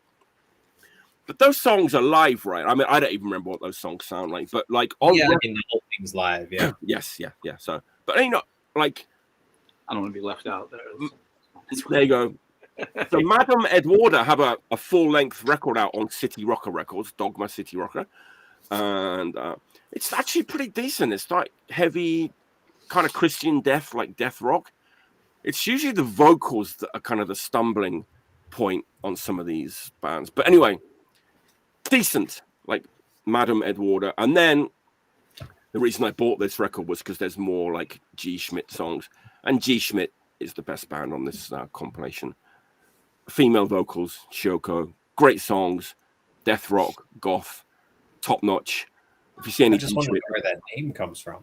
It's German, right? And so the name of the record label, which is German Schmidt, could be right, but it's like the name of the record label that didn't put this out, but put out a lot of these records is I've written it down. Veschalbag Syndicate, which was the singer of Automod's label, and he put out a lot of this death rock and gothic stuff. I think it's like a kind of fascinating scene to kind of go back and check out. They called it positive punk in Japan, right? Yeah. And so there's like, you know, it's a lot of like Alien Sex Fiend and Sex Gang Children, that kind of stuff. But, you know, done by Japanese bands.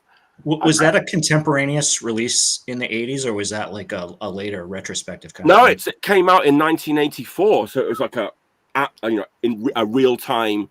And I did research it. I think there's some like unreleased tracks, and then some of the tracks are from these bands like singles or whatever. But man, it works really well as a comp, and it's very focused. It's like 4 of the best death rock goth bands in Tokyo in 1984. So yeah, and it kind of looks, I don't know, to me it doesn't look like it's from 1984. I don't know, maybe it does. I don't know.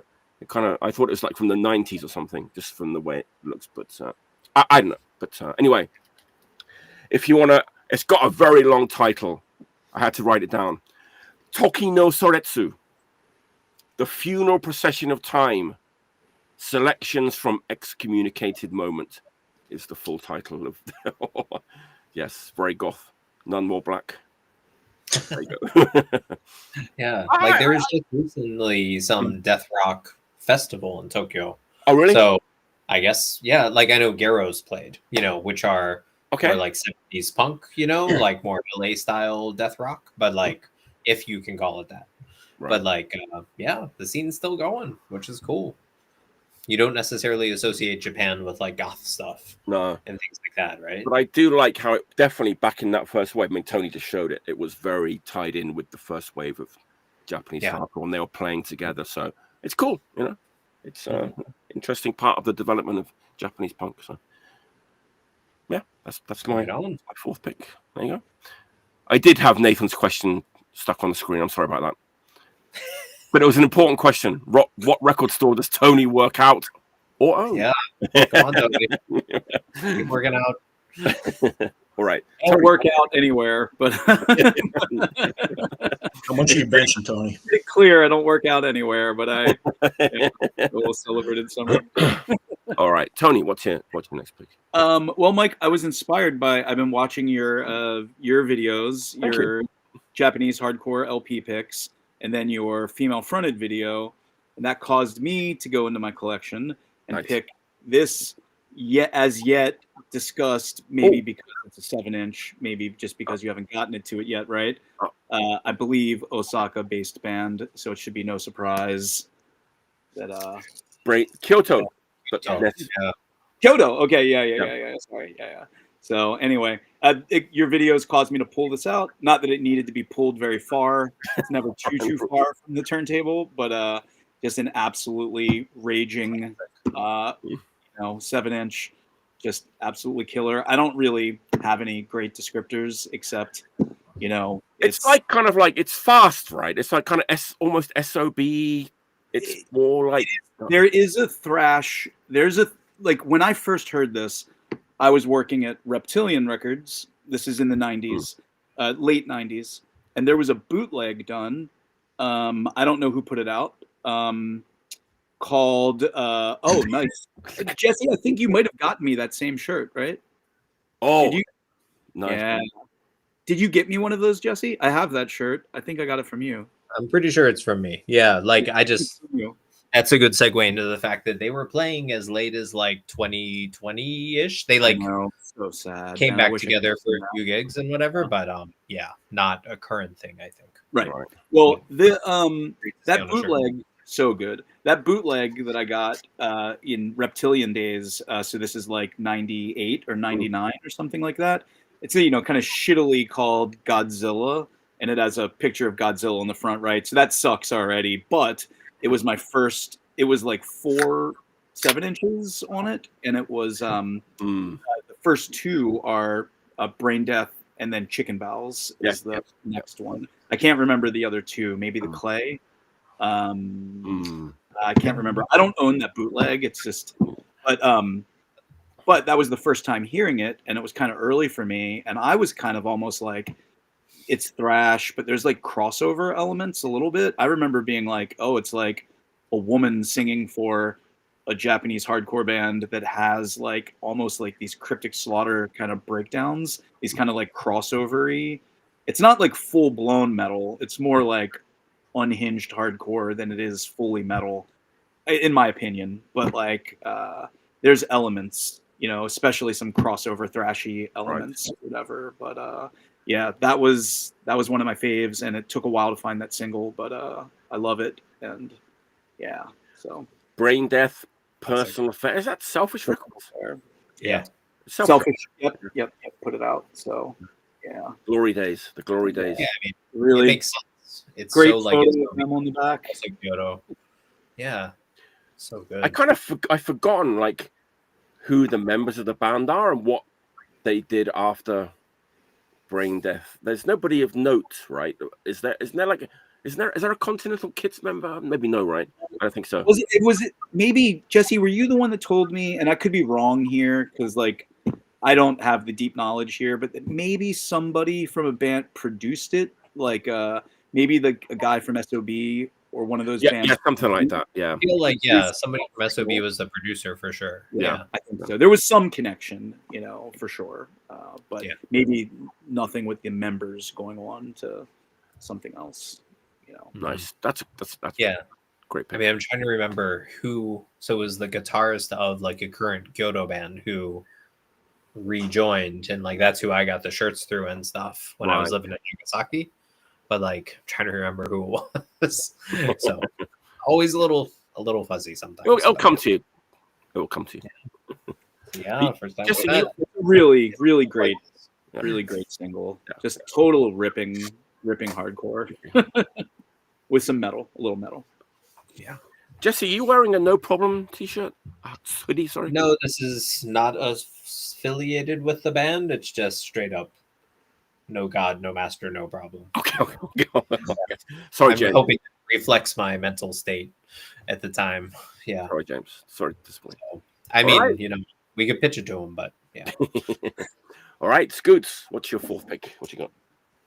All right, I'm going to actually change up my order here based on your last pick, Mike. Cool. Another recent pickup. Hell Comes to Your House compilation. Nice. Just brought this back from Portland, Maine last month. Great comp. You know, like you were saying, the Outsider comp, the way they have it segregated, you know, punk on one side, other stuff on the other. Like, it made me think of Let Them Eat Jelly Beans does a similar thing where it's hardcore on one side and the more like new wavy kind of weird stuff on the other. Flipper on the flip. Yeah. So they do a similar thing where it's like hardcore on one side, death rock on the other. And it's a little more integrated than I'm making it sound. You know, Let Them Eat Jelly Beans is much more of a radical departure side to side. Right. This works really well together, I think. But yeah, great comp. This is 81 on Bemis Brain Records, or Bemis Brain, which I guess is it's one of the members of Modern Warfare. The guitarist singer his last name is Bemis. So this is his label put this out. 45 Grave, Christian Death, 100 Flowers, Social Distortion, Legal Weapon, Red Cross, really stacked lineup. And then, you know, some lesser bands, or bands that I'm not as familiar with as those kind of big names. This is apparently the first vinyl appearance of Christian Death, which is a really great track, incidentally. Yeah, I love this. I think it's really underrated as far as you know, early hardcore comps go. Just really interesting, really, you know, solid, straight through, well produced, great sound. Obviously, a really great lineup of bands here. Legal Weapon, Daddy's Gone Mad. You guys know that song. What an all-timer that is. Just absolute killer song. Red Cross doing Puss in Boots. Again, great track. And Christian Death. Yeah, just killer all around. Yeah. Apparently, for whatever reason, there's a UK pressing that has a different track listing, slightly different. Just different order, or like different tracks? Well, literally different tracks. Interesting. I forget the exact breakdown. I think it's like they might have taken the Red Cross track off and added 2 tracks of another band, but it's like mostly the same, but just this very minor change, which is, it seems weird. And it came out basically around the same time, so I'm not sure what the point of that was. There's a sequel to that too, right? Isn't there a There was a second one that came out. Yeah. I'm not sure who's on that one. I haven't heard it, but I don't remember. Sadly, I don't own either of those. So I'm not sure, but yeah, there's definitely a second one with a similar cover, but maybe it's green. I can't remember. Well, so yes, I think it is green. I think you're right. So the original also has different color covers. Like, it was pressed multiple times, and like I said, there's the American versus the US. Like, just go to Discogs and check this out, because I don't remember at this point. But then there is also I believe it's just called literally Hell Comes to Your House 2. Yeah, I think so. Yeah, which I think came out, you know, maybe in the 90s. I'm not sure, but that is a killer classic. What a great I think it's underrated in this sort of. There's always other ones that come up first in the topic of like the great like American like punk compilations. Yeah, nobody and probably partially because they're more easily available. Like again, you talk about records you never are able to find. Like this was on my want list forever, and we made our yearly pilgrimage to Portland. Lots of record stores there. This one particular one always has like a really great, well curated selection, quality records. What's the name of the store? I'm sorry? What's the name of the store? Oh, yeah. Should I give that away? Yeah. Give him a plug. Give him a plug. Oh, I mean, if you don't want to give it away, no. Look, it's called Moody Lords. Again, always a good selection. I always find something. Pricing. Look, this is the internet age. You're not getting a $100 record for $1 anymore, but their pricing is sane. You know what I mean? So a $100 record is going to be $100. It's not going to be $150. Okay, that's what I mean by sane. So I got a good deal on this. The funny thing, so that the Young Marble Giants record that I said this is the first copy I've seen. The second copy I saw was last month in that store. There you go. I could not believe it. I'd been searching so long, and then two come up. It was $50, which I thought was a very nice price for that. Yeah, that's cheap. Yeah, it was in great shape. And I'm talking to my wife. I'm like, I just bought this. I can't believe now I find it again. I went back the next day to do kind of a deeper search, and obviously it was already gone. Yeah. So it's like people know good stuff when they find it there, and they get like I don't know. They just seem to have this like kind of never-ending stream of good stuff coming in that store because they really had like a lot of quality stuff in there. That's where I found this. Really psyched to find it, especially on vacation. You know, like that's prime time for throwing stupid money at records.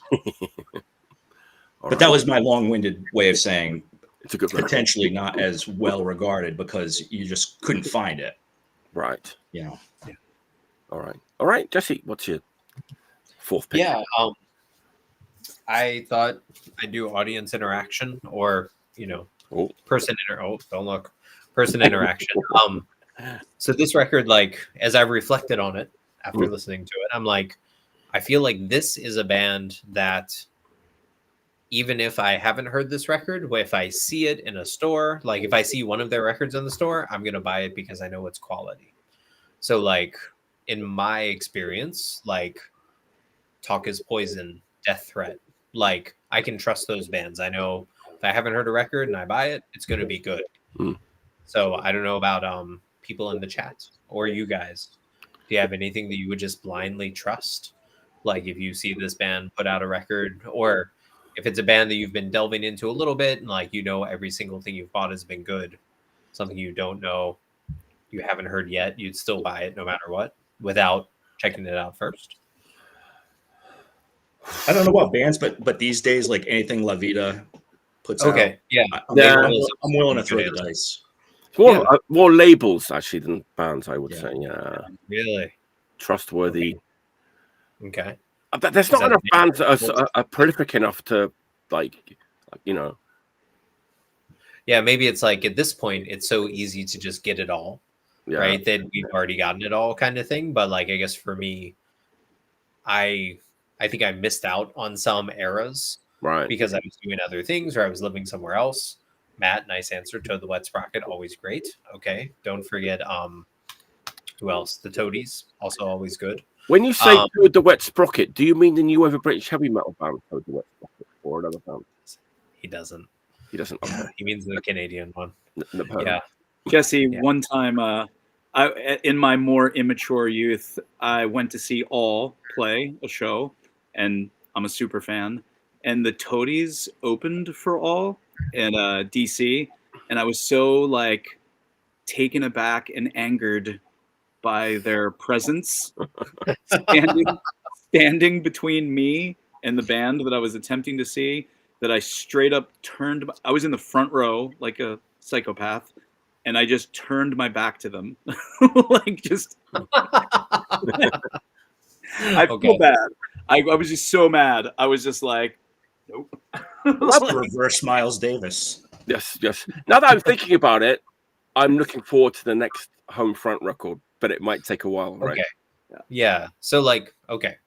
I mean, I thought that would be kind of a good way to introduce this. Like for me, this band, I think their second 12-inch on Feral Ward in like 2015 first. I was like, this is fucking great. This is really good. And then like a few years later, I think Kick Rock put out one of their 7-inches. And I was like, oh, I know that 12-inch. It's probably going to be good. I picked it up. I'm like, this is fucking great. Like such a raging band. So I recently stumbled on this in a store. Oh, yeah. And like for me, this band is one of those bands where it's just like, I didn't buy it all, but when I see something that I don't have, I'm gonna buy it because I know I can trust it. Like, and this I think is the first 7-inch on Combat Rock, and it's so fucking good. Yeah. It's just like solid finish hardcore. They're great. And it looks cool, you know, like so the title is Totalisen Tuhon Hominin. Lovely. If I got that right. Yeah. But you know, it's like, yeah, so you've got the traditional fold out by like red on the front, blue on the back. Oh, super cool. You know, it's a lot of fast raging shit, but there's also one or two mid-paced Rogers. Yeah, red on red and then red with blue. It just looks so cool. Like Kieltolaki, they're so good. And, you know, I don't know if they're necessarily, you know, it's not to throw around the word underrated or whatever like that, but it's like, it's just a solid band. How many LPs do they have, Jesse? I definitely have like one 12-inch or one LP, but at least I feel like 2 to 3. Okay, I think I have two, at least two. I think. Okay. Like I have the Feral Award one that's, like I said, from like 2015-ish. Bluish, blackish cover, like with. I want to say orangish, blackish, okay. maybe. Fair. Like sand colored, maybe. Yeah. Okay. I think their first one was like more dark, like black and blue. I think it was also on Feral Award. That's the one I definitely have. Yes. Yeah. Okay. Yeah. And then like the Kick Rock 7-inch, that's like an all black cover, but it's just like it's a solid 5 minutes of hardcore.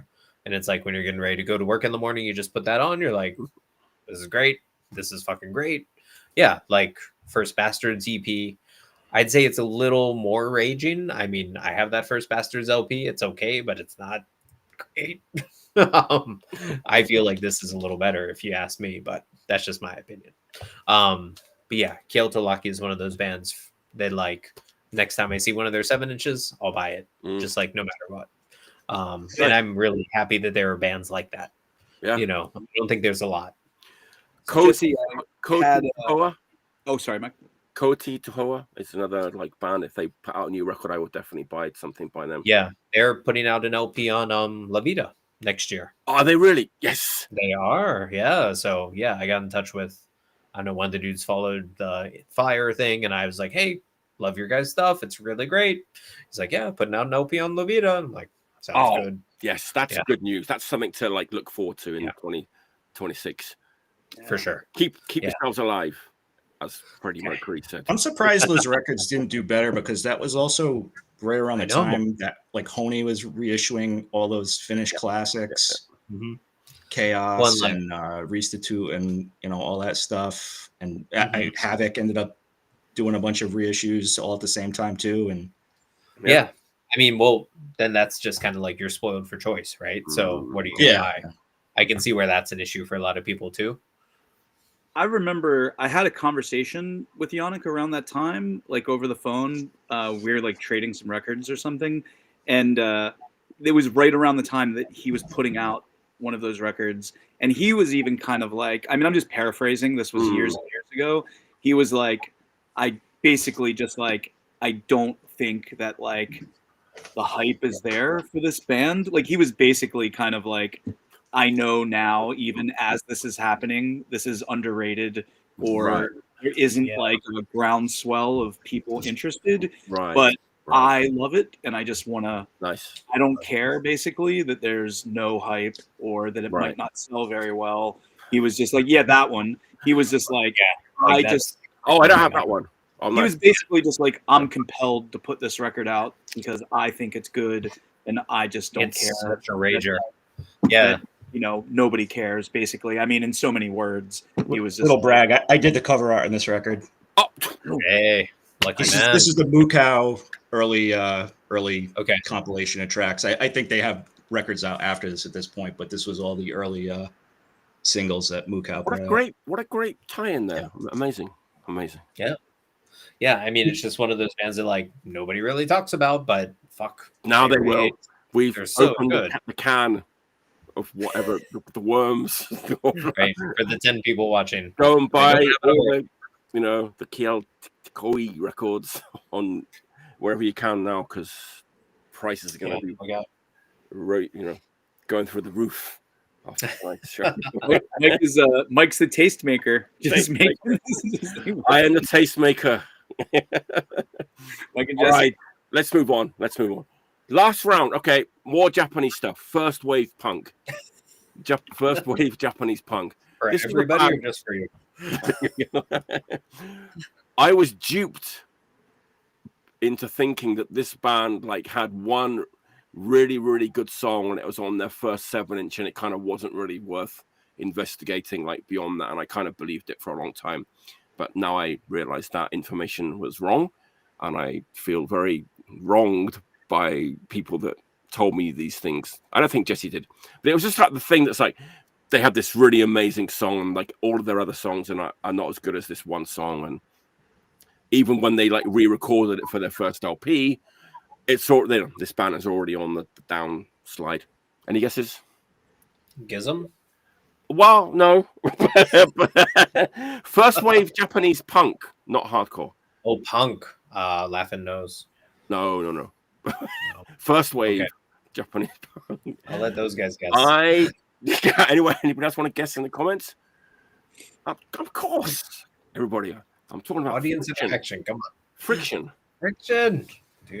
Dude. Friction. So the song I'm talking about is a song called Crazy Dream. It's the version from their first 7-inch, which Jesse, there it is. First album. This one. And I will say that when I did buy that first LP, just the timing wasn't right for me, and I was like, yeah, this is kind of okay. A few years went by, I kind of pulled it off the shelf again. I was like, yeah, actually, this is fucking a great band. It's it's first wave Japanese punk, but it's kind of post-punk. I mean, these guys, two of the guys lived in New York. But the bassist Rek was in Teenage Jesus and the Jerks with Lydia Lunch, right, in New York. Right. And the drummer, Chico Hige, was in the Contortions as well. So, the musicianship is fucking amazing with this band. It's super tight, razor wire guitars. Some influence from the danceable, UK post-punk, Cabaret Voltaire and the pop group and stuff like that, a certain ratio. But it's Japanese punk. This is recorded live, and normally I wouldn't advocate a live record, a live punk record, but man, this record, I think this record is better than the first LP. It really captured the raw intensity of this band at the time in 1980. It's on the Past tour, recorded at Kanagawa University. It came out on CD in the 90s. First time ever on vinyl. P-Vine are doing this reissue campaign of Friction live stuff and blah, blah, blah. And they reissued the first LP. I think more people should start talking about what an important band Friction were. They definitely paved the way for the Stalin and the ADK sound, and it's amazing. It's angular, and the vocalist kind of has a little bit of a John Lydon sneer, but man, the musicianship in this live setting is fucking insane. It's super tight. I mean, I love this live record. And I'm not a person who usually likes live punk records, but man, you can. It's what's that? When did that come out? This year, a month or two ago. No shit. Vinyl. Man. Okay. Yeah. You know when that Comes live record came out, people were like, how good could a Comes live record be? And we were that's fucking amazing, This is kind of like that in the energy. This live recording really shows what an energetic and amazing band they would have been in 1980. More so than the first LP, which is a little bit overproduced, maybe. But I still like it, but man, I'm going deep into the catalog now. I've ordered some other live stuff and the third LP, but very important band.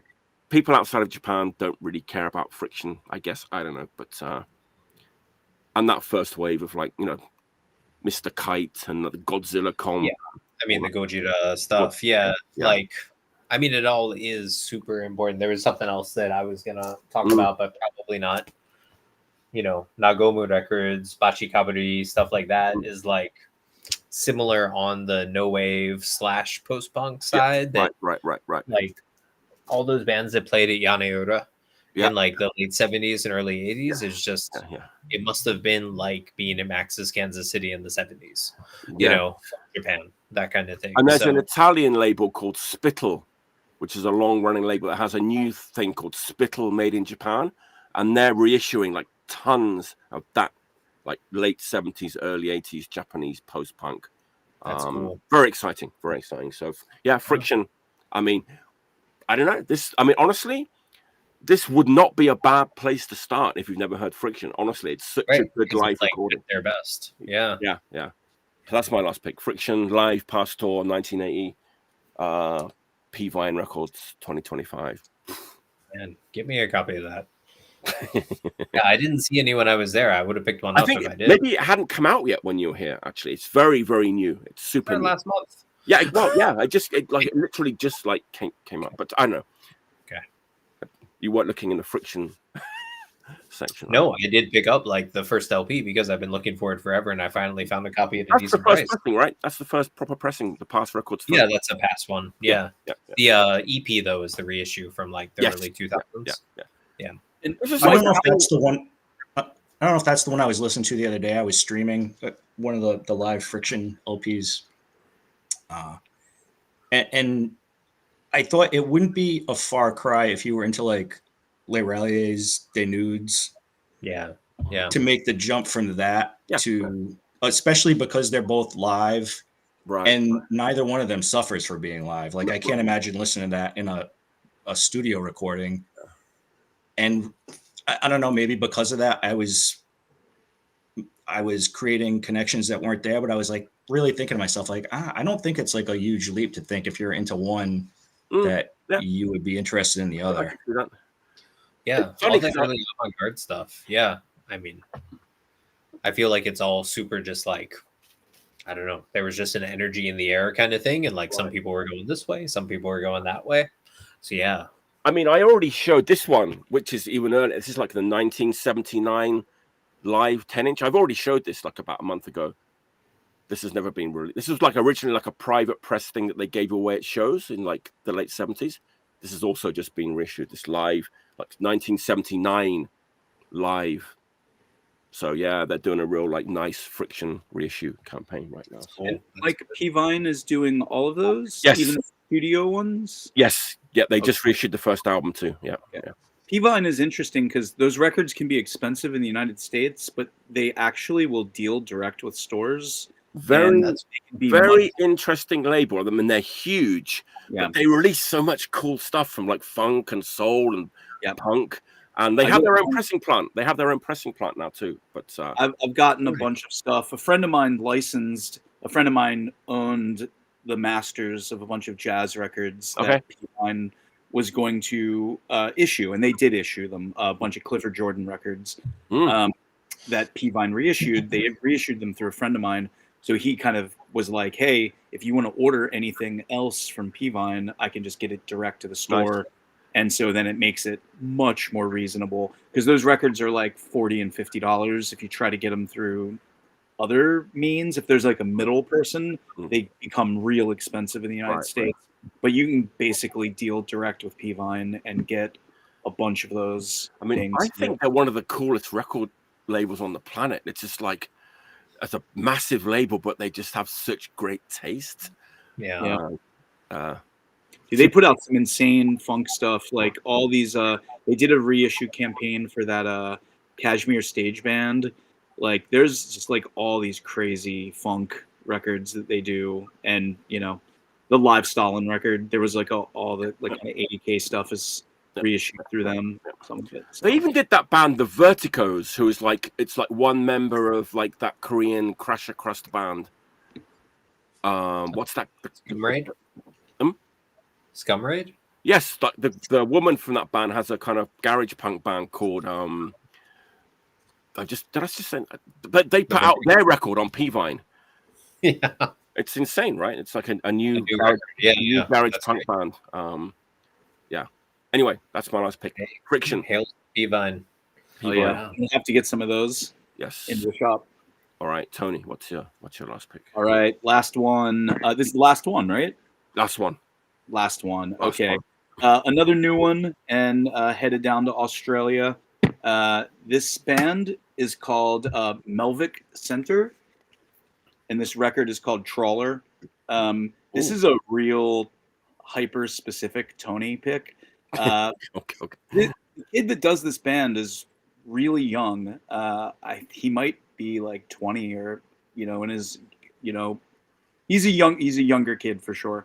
And this record though sounds like exactly like kind of classic era Doughboys, maybe mixed with some Sam I Am, but like really like kind of Crush era Doughboys, like major label era Doughboys, or again, like maybe some of the better Sam I Am, like middle Sam I Am records. And I feel like it's a real hard sound to like. It's like you can go wrong a lot of ways trying to sound like this. You could like accidentally sound like a pop punk band. You could accidentally sound like a super clean emo band or something. This record sounds like it was written and recorded in like 1993. I mean, it sounds exactly like, You Were Freaking Me Out era Sam I Am meets Crush era Doughboys or something. So it's like, I don't know how that works, because even if the production was slightly different, it would just sound wrong or like not that. But even the production, it just sounds like it was recorded then. There's a whole series.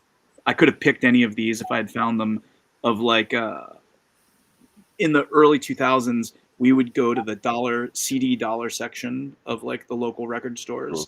And there was a series of like bands who had been signed to a major label, recorded a record, and then were immediately dropped. Like it was just like, and those records, they maybe only put out promo CDs, and they would just litter the dollar bins. And there's a bunch of bands. There's one called Horse from Canada. This band Skip Loader. There's some more, and all of them are just like really cool guitar rock, like melodic bands that are just completely forgotten to the dustbin of time. And somehow this Australian band from 2025 sounds exactly like those records, meets the Doughboys. So I don't know how, but yeah, it's a really, really catchy record. So yeah. Nice, man. Nice. So yep, last one, Melvic Center, Trawler. Beautiful. Melvic Center. All right. So Scoots. All right. So we're already at the 2-hour mark, so I'm going to be brief with this one. Good. And it's good because I don't have a lot to say about this record. Right. This is the OCs. I'm not even sure how you pronounce the name of this LP. It's like Sorks 80. I'm going to tell you straight up, I don't like coming on here being unprepared, not knowing what I'm talking about, not knowing what other people are talking about. I have never heard another record by this band. When I looked it up, I'm like, they have like 29 records put out in the last like 20 years. I'm like, okay, I have just been asleep, I guess, the whole time. Somehow this came across again. The algorithm fed this to me, and I was just like, wow, this is like, I'm digging this. I don't know why, but from what I am gathering, this is a little different sound than some of their other stuff. I'm just going to tell you about this because I haven't heard it. I have made no effort to find anything else out about this band. This is very like fuzzed out, kind of psych punk. There's no guitars on here. Like these like blasts of no wave-esque skronk sax, that Cult of Mind, like James Chance or the Stooges. Nice. I don't know. I think it's a cool record. Maybe again, if you've been following along with their career forever, this is not going to be what you want or whatever. I don't listen to a lot of stuff like this, but to me, I was like, how do I even describe the sound of this? It sounded kind of like the psychic child of like Von Elmo, the Darvocets, and the Spits. And coincidentally, I was listening to a Spitz LP earlier tonight, and I played this right after it, and I'm like, yeah, there really is like a kind of similar kind of vibe to it, where the Spits are much more catchy and, you know, I would almost say like children of like the KBD kind of punk era. This is not that, but like that, like kind of low, I don't want to say lo-fi, that might oversell it, but just not overly polished, like synthesizer sound. I don't know. I find it a really cool and varied record. It's definitely like super fuzzed out. It's a lot of the song titles have like these kind of like sci-fi themes running through them, which again call to mind like the Darvocets. Yeah, that's Von Elmo. You know, I guess this was released in like a zillion different color variants. This is this fairly preposterous looking thing that kind of, I guess, emulates the cover. It's kind of cool. Yeah, I don't know. It's a good record. I like it. I have one record by that band. That was the. Isn't that? I don't remember what it's called. I still have, but that was like, if you're going to get one record by this band, you should get this one because this is like their more kind of hardcore record. Does anybody know the one I'm talking about? It came out. It's probably like their 21st album or something. Yeah. Well, like, and like, it's funny because when Jesse was doing his intro to the last one, like, oh, like, what's a band like you would just automatically pick up? Like, I started to think like, I could see if you really like this and you like some of their records, they have so many. This could be a band where you just. I'm going to tell you, I'm not doing that. But I really do like. I really do like this record, and maybe someday I will just discover them organically, and this will become one of my favorite bands. But I like this one, so that's my last pick. Nice. It's 2024. This came out on. Where's my notes? Castle Face Records. I don't know.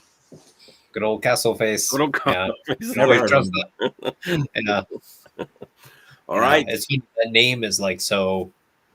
I don't know. Their name is so big. Like it seems like they're a big band, right? They're a pretty big band, right? Yeah, the norms know the OCs. Like it's not. They're not an Indian. I guess they spell it different ways on different releases, and it's like this just really, like I said, sprawling catalog. Like DOCs or just OCs. Sometimes. Or like OHSEE. Yeah, this is just OSEES. Right. Okay. I sell a lot of the records, but I've never checked them out. But yeah, you got to 29 albums. All right, Jesse, the last pick of today's episode. What's it to be? Do you guys want heartfelt feelings or shit talking? I guess shit talking. So the original one that I picked out, I was like, man, I picked this up, and I really am kind of bummed that I picked this up. Okay, it's the last one of the day. Like something we listened to recently, and I'm like, ooh, this is so good. And I don't think anyone's ever talked about it. We like to keep things positive usually on this show, but I don't think like one round of shit talking will hurt our reputation. So could be a good theme for a future episode. Shit talk away. If you insist. Okay. Okay. It's you that's going to be doing it, not us. Everybody close your eyes. All right. Think of Lord of the Rings. Oh. Think of Gollum's voice. Oh, okay. Right. I think I know where you're going with this. Do you have that in your mind? You're not going to talk about the Ayukaba record, are you? No. Okay. Because I wouldn't buy that piece of shit, if you paid me to. But do you guys have Smeagol's voice in your mind? Yes? She's off the leash. Okay, so I think that... So this is a record that, I like this band. The band is good. But I haven't heard this record. So like Kieltolaki, I'm like, oh, wow, man, maybe I should pick this up because generally this band has good stuff. Yeah, terrible. Yeah. Yeah.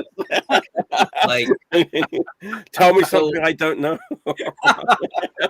This is what I didn't know. I wish you had told me this. So the CFDL record on Crust War, great. Big fan. The what Atrocity Exhibition 91, you know, like the Answer Records one with the dog barking at the Krusty. Yappy Core, as they used to call them. Yeah, not great, but you know, I'm like, okay, so let's split the difference. Let's see how this one on Overthrow is. It's fucking horrible. Yeah, it's like listening to Smeagol front like a really bad crust band. So yeah, that's pretty much my feelings. Yeah, I mean, you know, I had to sell like because they did a split 7-inch with Dischange on MCR, I think. Okay. Is that correct? Let me know in the comments. I think they did, but it's like one Dischange, amazing, and then on the other side, not so good. Yeah, I can't deal with this. I feel bad saying this actually, but it's the last round. But I can't stand anything that Takeshi is, even like Result. I can't deal with any of it. Sorry. It's like, I mean, I like the center label. You know, you've got the RKL center label. That's pretty sweet. But yeah, it's like Overthrow Records usually doesn't put out crap, but sometimes they do. Sometimes they did. They put out Extinct Government records, haven't they? They put out what? Extinct Government? Didn't they put out an Extinct Government record? Did they? Maybe. Yeah. I don't know. But yeah, so this was something that was like, oh, yeah, I liked some CFDL. Oh, it's on Overthrow. Oh, this will be great. So I picked it up and then I was disappointed. So if anybody wants a copy, hit me up. Because it is definitely available. Yeah.